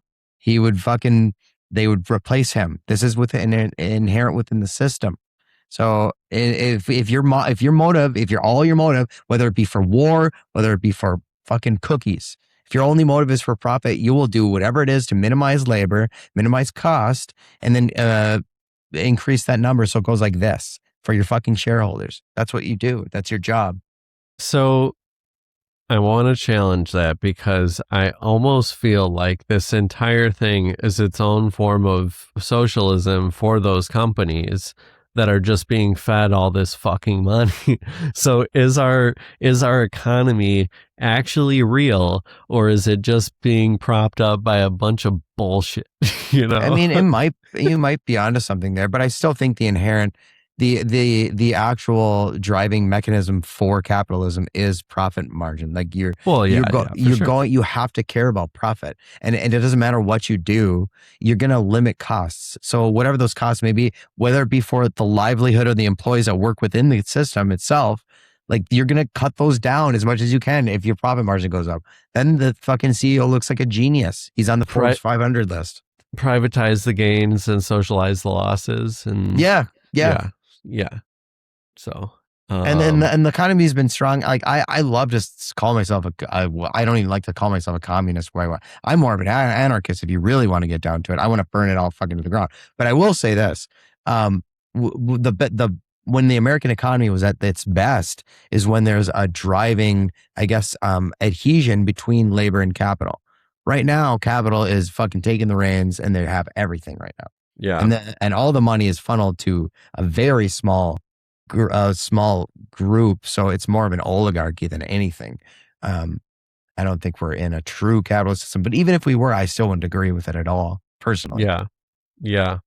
Which is, what's funny is it's despite all that, it's almost funny because there is like a breath of we've been underwater for so long, and then right during the pandemic there is like a breath of air where it was like, you're important, and people could actually like hold the line, Yes. And corporations were like, I guess you can work at home. I guess you could do this. I guess well, apparently you can be off more than 6 days a year without it mattering. Yes. Like stuff like that, where it was like, oh, well, apparently we can make better excuses, or maybe we could be more. But like all the decision making is still adhering to this overall arching theme of profit margin. So like all of those things that you were talking about, like even the 5-day work week, like all of this shit that we fucking fought for, it's like we had to claw for those things, correct, because of the system that is built on this. So. And then the wave has since crashed over our heads, and we are now underwater again. So, we're just completely underwater. There's a huge bubble of everything. It's about to burst. It crashed so hard. But anyways, that little moment of freedom there. But anyways, so I'm kind of moving along this story here. Let me jump to the next video here, and I think I'll kind of go into here. I am here at Pig's Eye Park in St. Paul with some other folks that are protecting their neighbors because the mayor is going to sweep and clear out this area. This is scheduled to happen this morning, and that is why I'm here. I feel like this is a community that gets forgotten constantly, and this is part of the course for the city of St. Paul and also Minneapolis as well. There's about 100 people living in this area, and they're taking all of their possessions, they're throwing them away, and then forcing them to move when there's nowhere for them to go. Pig's Eye Park, and they are trying to bulldoze all of these people's possessions right now. This is, like I said, part of the course for the Twin Cities. Mayor Fry has done this in Minneapolis constantly, and now Mayor Herr is doing this right now. It's another way, again, to displace people. These people have probably been living here for a while, and this is all that they have and all that they know, and there's nowhere for them to go after they have all their possessions thrown in the trash. Now caseworkers and folks that actually work with the unhoused are concerned because they'll potentially lose contact with a lot of their clients, and not only that, they're throwing away everything they own and forcing them to move into places that don't exist. There are folks out here that actually care about their neighbors, and we blocked off a portion of this just so the people that are taking all their possessions can't come in as easily. I'm out here because I used to work with this community all the time. I did it for about 6 years. And this is not a way to deal with an issue. These are people's lives. They've probably been dealing with this for some time. And if they haven't, this is a fresh taste of what the state and or the city that you're unhoused in will do. This is a good chance to remind everyone that 31% of all buildings in St. Paul are empty. And there are over 500 open vacancies for people to live at right now. Also, this comes on the tail end of the mayor facing sexual harassment charges. She isn't here right now, obviously, and she is the one and the reason why all of this is happening here. I'm here with a lot of the community members, and some of you might recognize, hey, Mr. Derek. He's here. Of course, he was here much before, or well before I got here. So he's here bright and early, and we're trying to protect our neighbors that, again, are being displaced for no reason, and the mayor is not doing anything but exacerbating it. So here we are. So obviously, Brad, you've been covering, some more current events and are back in, well, not this second, but we're back in Minnesota for a moment there. Yeah. And, happened to be here during that awful event there. Do you want to kind of talk about that at all? Yeah, I mean, it's not anything new. That's the scary part about this. But yeah, they basically went there trying to take all their possessions and bulldoze it and clear away the area. And there was one city council member there. I can't remember her name. Yeah, I know. She's awesome. But she's awesome. She's super cool. I forgot. And she was one of the only members that that was against this, and that's why she was there, like with the other community members that were trying to stop this. Now, this I guess enforcement of this was decided about a month ago from Mayor Herr. And she, they had this on the agenda for one of the city council meetings, and they were going to inform people about this, and then they took it off.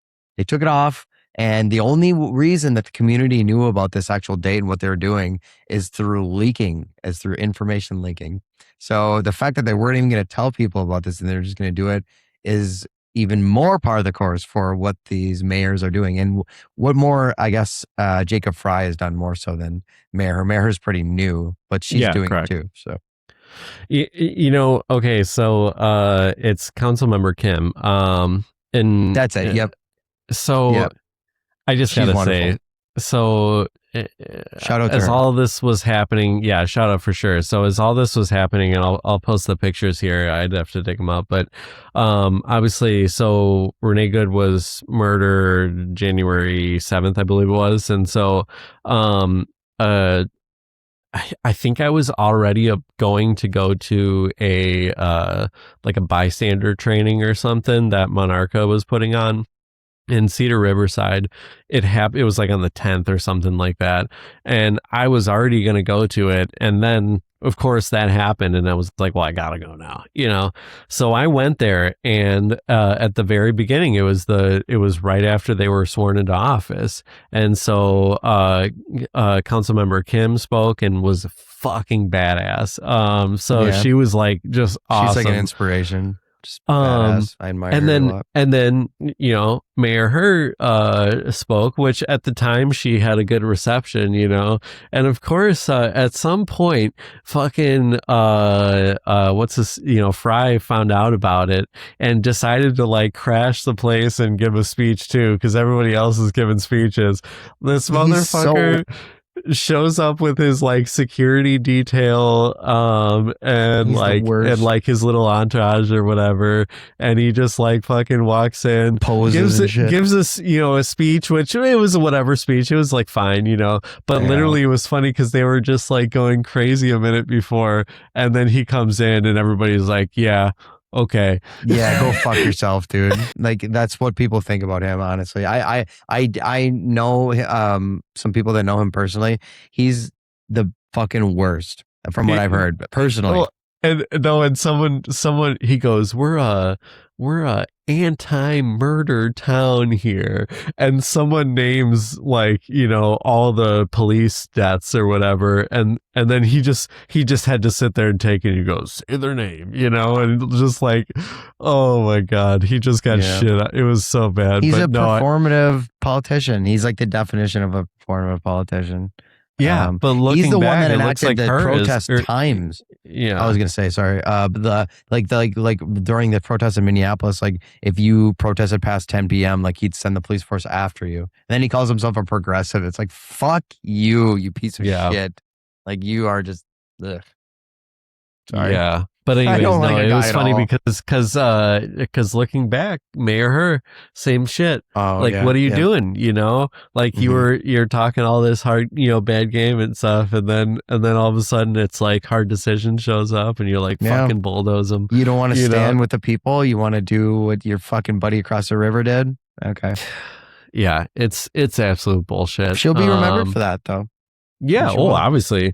And so and I forget what the official thing, if it was a Supreme Court thing or what it was, but I know recently there was something where it was like they were able to like legally criminalize homelessness or whatever. Yep. Yeah. And is that Supreme Court, or I forget what I don't know, but I heard about that as well, just because I used to work for an organization that housed homeless veterans for like 6 years, and I did program administration for them. And my biggest issue with working for a nonprofit when you're dealing with these things is you still have to work within the very same system that's displacing people.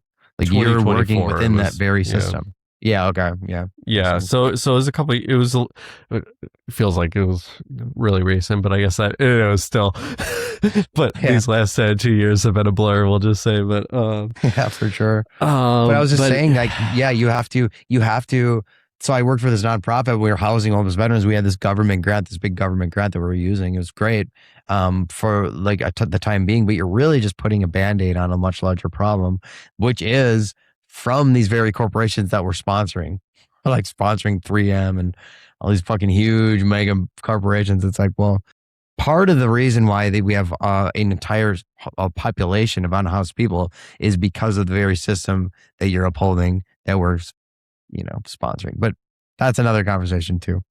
So that was my biggest turnoff for nonprofits anyway.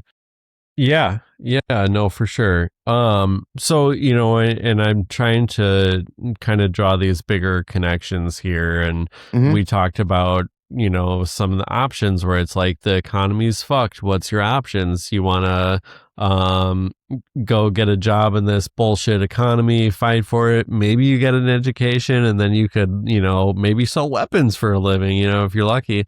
Or you could go to the military or go fuck up your life and end up in jail. Or if you fuck up, you're going to be homeless and you're going to end up here. That's right. And then, oh, by the way, if you're homeless, it's criminalized now. So I want to go into this next video because I think this continues that theme. Okay. It is a crime if you are unhoused and you don't participate in capitalism. Now, this is from September of 2025, but this is happening right now. I can't believe I didn't see this back then. Oh, yeah, but, this is what you're talking I about, just saw a video on TikTok, and this is going on. So an advocate for the National Homelessness Law Center warned that 1,300-bed facility could be a pilot to put homeless people into similar conditions to Florida's alligator Alcatraz.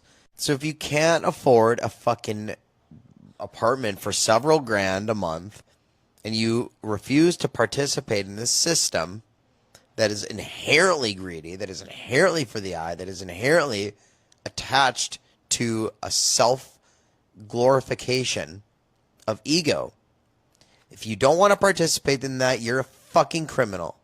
I just want to play this interview from this gentleman who talks a little bit about this. They want to put up more of these alligator Alcatraz style mega tent sprung structure type facilities. They've got the kind of pilot project for that in Utah, where the governor has said, we are going to completely support and implement Trump's executive order. And just last week, their homelessness board, which was created by some Cicero legislation, they passed a plan for a 1,300-person megatent camp 7 miles outside of downtown in the middle of nowhere, no public transportation. 300 beds are going to be involuntarily committed, locked facilities. Another set of beds are going to be no voluntary entry or exit. It's going to be where you get sent for jail diversion. And then the rest of the beds, even though theoretically you could come and go, they're going to be actively enforcing anti-camping, anti-loitering, all these other laws. These people already don't have anything. And they set up this camp, implement all this bullshit restriction and laws so they can control them away from public entities to further harm them. We are attacking one of the most vulnerable parts of the population. This is the opposite of the Dharma. The thing that scares me the most is that they say some of these units are going to be work-conditioned housing, which to me means forced labor. Does this remind y'all of anything? Does it remind you of anything at all? Think in American history of any time that anyone has been forced to do labor. This reminds me of Delaney right now. To my eyes, I see them kicking out all the undocumented, low-paid labor. So unless you participate in this bullshit capitalist system, you are a criminal. And you will be put in a camp and forced to fucking do labor for them. Yep. Any thoughts on that before? I mean, it's like this dystopian nightmare type of situation. Again, I like it is the most vulnerable part of the population, or one of the most, and they're making it a crime to exist. So that's my only thought. Yeah. So it just seems like obviously we've got all these camps coming through. The average people that are talking about should we do this, should we not, or whatever, the argument is over immigrants, right? Mm-hmm. Well, we gotta, fill these up with so you shit education. Let's take advantage of that. Let's take advantage of the hate. Let's take advantage of their xenophobia, all that stuff. They're just scared and ignorant, Mm-hmm. Yeah, we're building it for the immigrants, Maybe it will be for a little bit, but eventually it's gonna be people for like everyone. you and me and your friends, Yes. and then homeless people, and Yes. so. Yes. 100. And my biggest thing is like, if you're for this administration, you're for forced deportation, you are like the fascist like bullshit that we're dealing with. Like your inherent motivation for that is strictly around, because like, why do they want these people gone? It either has to do with the economy, right? They're saying they're taking jobs and doing all this shit, or they're saying that they're criminals. So, which if you look statistically, the actual percentage of criminals that they're taking is extremely low compared to just regular folks.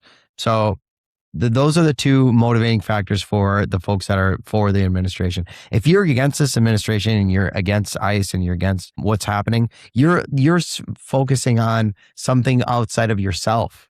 You're looking at other people. You're having compassion for other people that don't look like me and you. So there's that's the inherent difference between the administration's, I guess, constituents it's for them. It's for the ego. It's for the I. It's like, how these people over here are fucking my life up somehow. They're fucking my comfort level. They're taking away my security. And then the people over here are like, we're witnessing this dehumanization, this destruction, this brutality against folks that don't look like us. So there's the difference. I can't come to terms. I can't understand the lack of compassion that these people have over here. I just can't. Yeah. That's my biggest deal with the polar opposites of the motivation, why they do it anyway.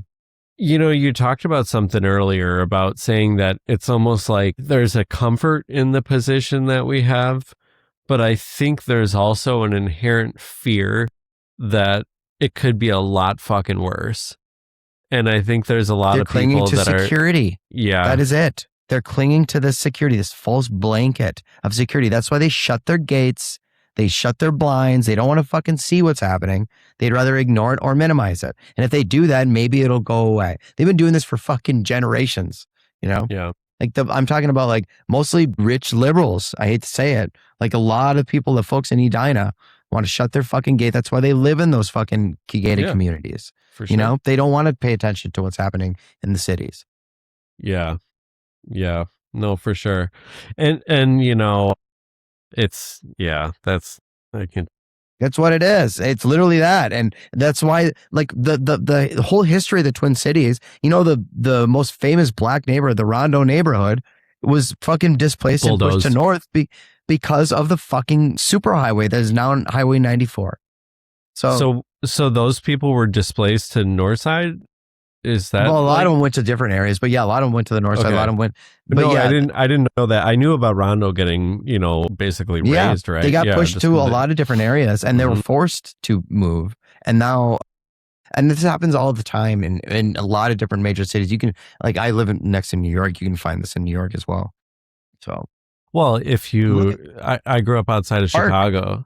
Yeah, you know, I mean, I can go across the Brooklyn Bridge and I can see on one side it's like all projects, and the other side it's like the financial fucking district. I'll tell you what, drive through Chicago and the north side of Chicago, there's not a fucking highway anywhere near there, and it's actually kind of hard to access because of that. And so, if you look at a lot of these areas, and the Twin Cities in particular, you're like, man, look at a map and you're like, why the fuck did that highway end up in this weird ass fashion? And it was because they didn't want to go through all the nice areas. And so there are certain areas that they preserved, and then they just like lined it up through the areas that they considered less than, you know, and then just like kick those people out. And so yeah, I mean,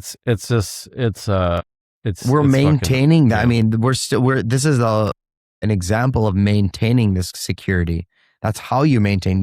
You exercise your power, you shut your gates, and then if anything goes counter to whatever is happening, like you vote and you support politicians that are helping you keep your security. And that's what Republicans are doing right now. And actually some Democrats. So yeah.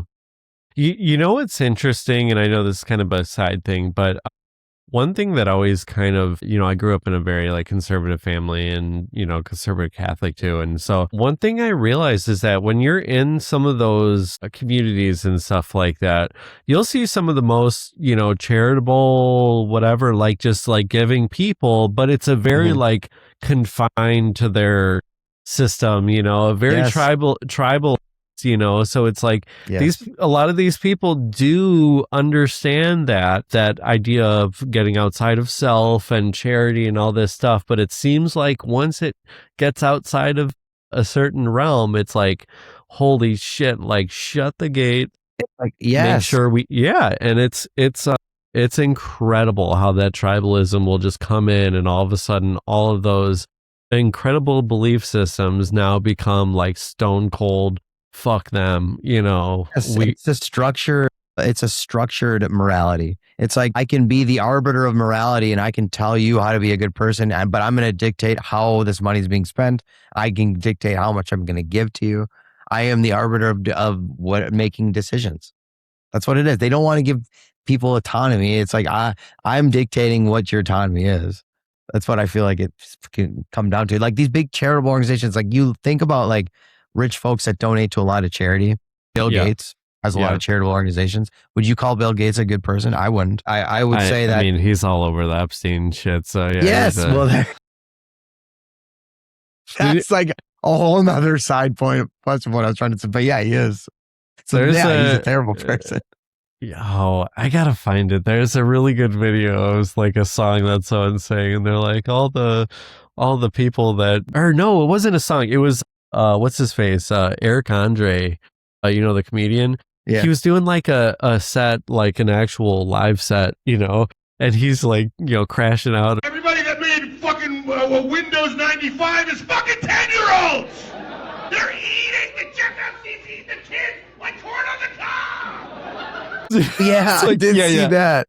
Yes. It's the best. It's the best. That whole little segment there is just absolutely incredible. I mean, I want to know who's in these fucking files too.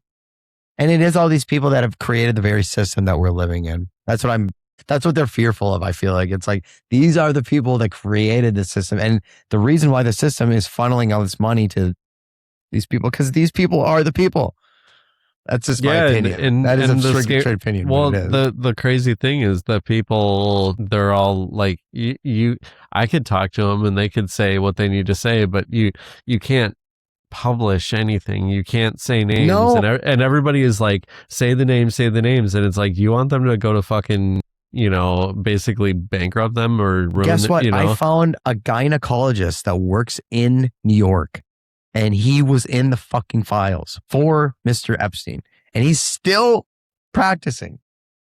Practicing. There's people all over. Yeah. So they're all over the financial district. I can walk in Manhattan and probably see people that are in the files all the time. I'm at a point where, like, again, if this was the French Revolution, we would have had guillotines in the streets well before we got to this level of only income inequality. Only income inequality. We can traffic kids, let people know about it, and then have the orange leader be in the fucking files more than Jesus is in the Bible, and we still won't do anything. What is it going to take? What are we going to have to? What level are we going to have to break? What is a breaking point for people? Because it's not raping kids. What's the next level? It's not eating kids. I don't know what it is. You know, I think at this point, I think Americans are desperately just trying to disassociate. Yes, shutting their gate, showing indifference. Not even just indifference, but just trying, like they're beyond, like, because it's even hard to be indifferent at this point because it's so obvious that everything is happening that I think at this point I think they're in just full on disassociation, just trying to act, not even act like it's not happening, but just like numb themselves because it's just like, well, yeah. Like you have a conversation at the dinner table. It's like, well, blah blah blah. Epstein files, and then like silence goes by. It's like, well, what about the baseball game or some shit? It's like, what the fuck are you? Mm-hmm. The Knicks. I wish I grabbed that video from you. There's one where you're talking. I think it was either you or Trev or someone talking about the Knicks. You know, that was me. Yeah. Why can't they show that level of energy at the Delaney? Or about the Epstein files, or about any of the things we talk about war in Gaza, about anything. 1% of that crowd would make a difference. Yes. Like, they're burning buses in Manhattan. Yeah. Why can't we do this at the concentration camp right across the river? Yeah. That's why I go crazy. And then I talk to people about Delaney Hall. Like sometimes I get rides from Ubers, and I talk to locals in New York or whatever. They don't even know about it. Yeah. So this is very filtered. It is. Oh, it's extremely filtered. And I think, obviously Minnesota blew up in a way that was unusual in the fact that like everybody's algorithm was turned on in Minnesota for a certain point.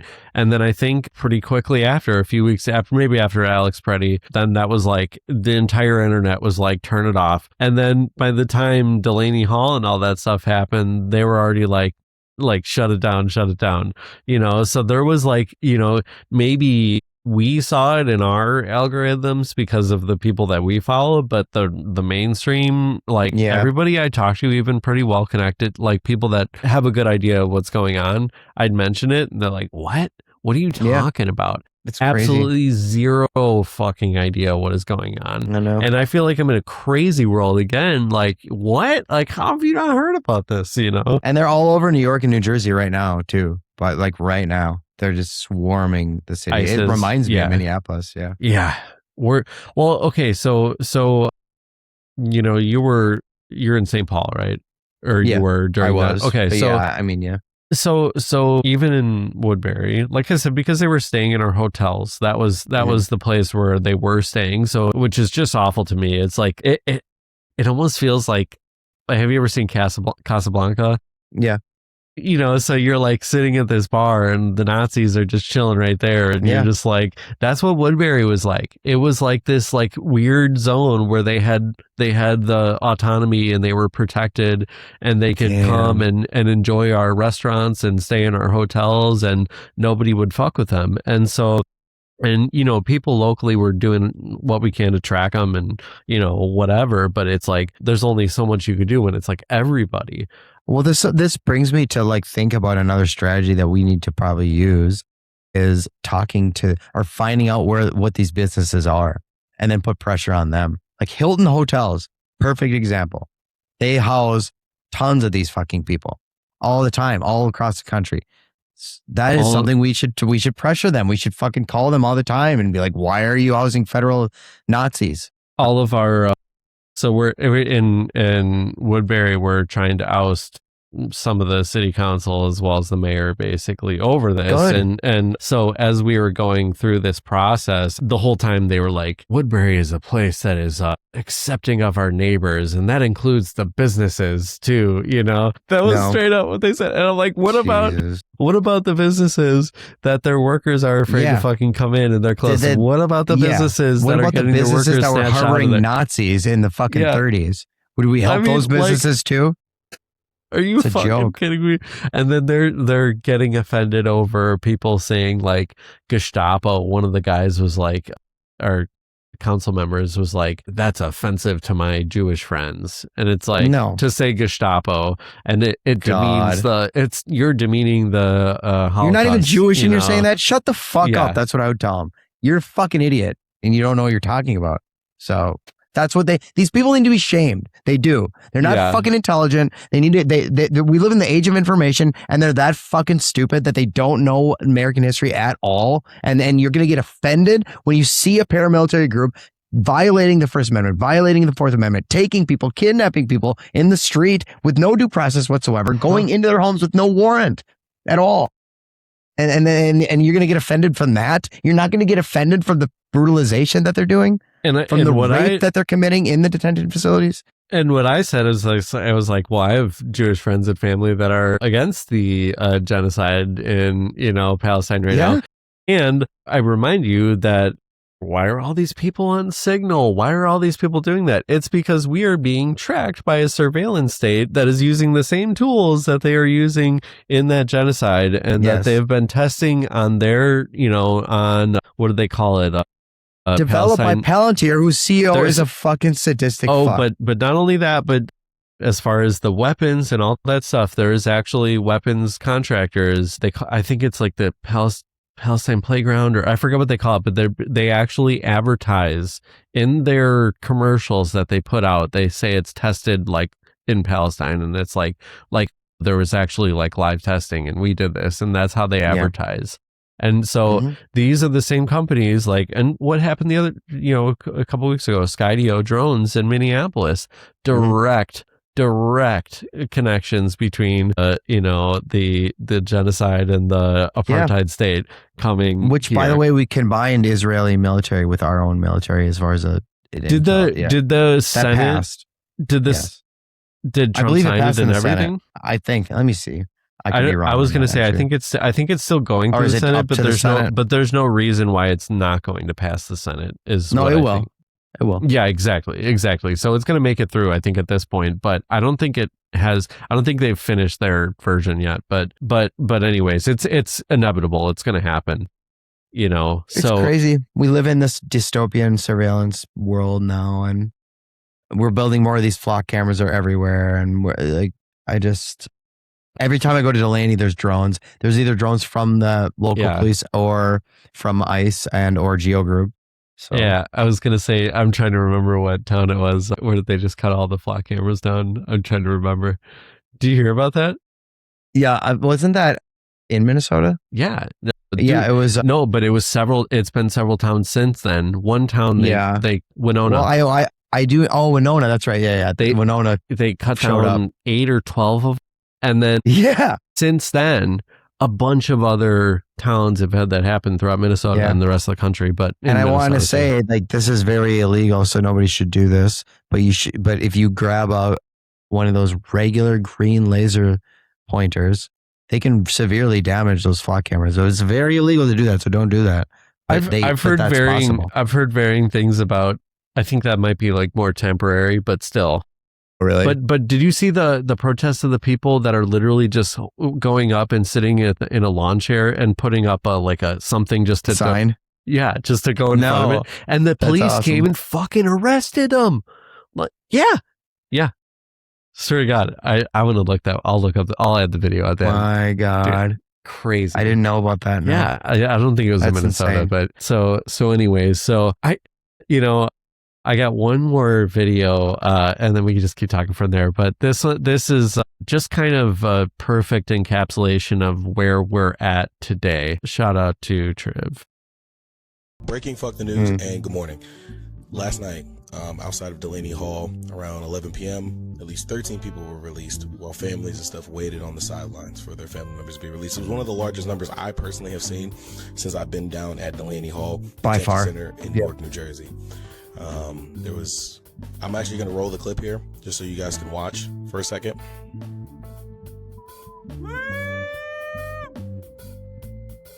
That never happens at night either. Yeah. I just left and this happened too, right when I left. It was cool. See this video though? As you can see, I'm actually in this video. Somebody else recorded it.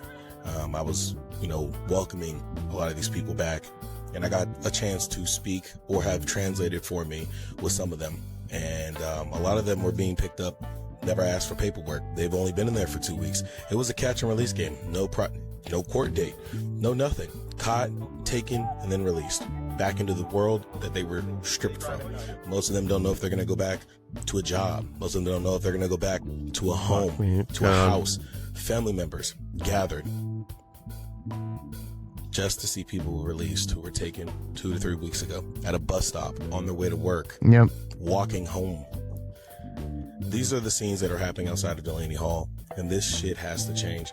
The Trump administration isn't doing anything but trying to boost their numbers to show you, to make the American people believe that they're just catching these people. And most of these people never had a criminal record. Most of them were waiting on court dates to get their citizenship. But this is the world we live in. The administration lies, strips people from their homes. People are dying in these detention centers all across America.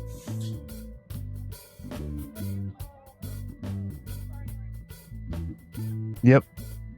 It's true. And that was like the largest group that happened as far. I've never seen 15 people get released all at once like that. Yeah. And I think he made an excellent point there, where as much as we want to be happy and that is great for those people, is it a win that they're being released because of capacity? No. Like, how fucked up is that? Like, it's not a win at all. I mean, it's good that they got released. We've made as much money as we could make. Yeah.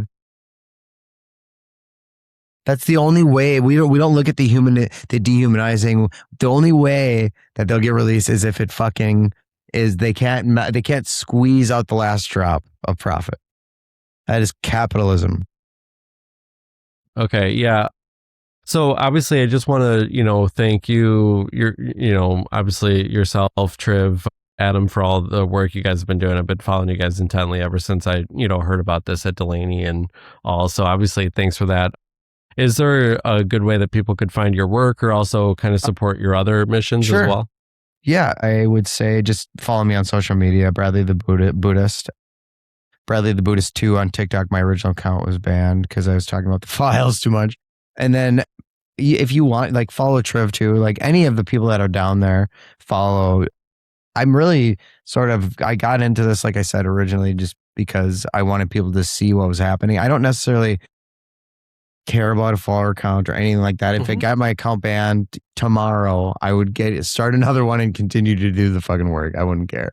I'm not incentivized for this. I don't get paid by George Soros as much as the right might want people to. I've been claimed, by the way, by Geo and all these people that I make money from going to Delaney. I don't. I wish I did. So anybody, if you make money, tell me where they send the fucking check and tell me I haven't got my check yet. So I'd be waiting for that still. Well, sounds good. But yeah, follow me on any social media platform. Follow Triv too. We live together. We work together, and we are going to continue to do this work. We're going to do a lot of other stuff too in the future. We have a lot of good plans. Yeah, and then I'll ask you separately. But if you got any information for any of the drives or stuff you guys are doing, send me the links, and I'll throw them on the videos as well here. Well, of course, yeah. Yeah, we're doing all sorts of other projects. We're working with a woman, Decca Haji, in Ohio, and we're doing an entire campaign for her. We're also doing a school drive that we're sort of coming to an end because we gave away a lot of the stuff already. I came back from Minneapolis. It was all gone pretty much. I was like, fuck yeah, we're actually giving them to folks in the New York, New Jersey area. And then we're also doing, coming up here within the next week, I'll know more details about this, but we're going to set up kits. Me and Adam and Triv are going to set up kits for the folks that are heavily addicted and the unhoused community in Kensington and Philadelphia. I'm going to set up have needles and fentanyl test kits, strips, and a Narcan and all sorts of stuff. Put them in bags and then go walk around to Kensington and give them to folks that might need help with any of that stuff. So Incredible. harm reduction type stuff. Yeah. Yep. Well, I got a lot more to talk about that. But anyways, I appreciate your time tonight. Like I said, thank you so much for all the work and everything you're doing, and just, keep it up. Thanks for the opportunity. Yeah, for sure. If you want to follow me as well, the show is Occupation Breakdown. I do the long form stuff on YouTube and Facebook, and then also on TikTok and Blue Sky, and as well, Instagram as well. And then at Dissent Dad is all just kind of my political stuff as well. So on YouTube, TikTok, Facebook, Instagram as well. So thanks so much. If you want to support my work as well, I do this all shit. I ton of time and a ton of whatever. So at Dissent Dad at Venmo, and then also on Buy Me a Coffee. But Brad, thanks so much for being here. I Thanks appreciate for the opportunity time. again. Yeah, it was wonderful. Yeah. We'll hope to speak soon and keep in touch here. So.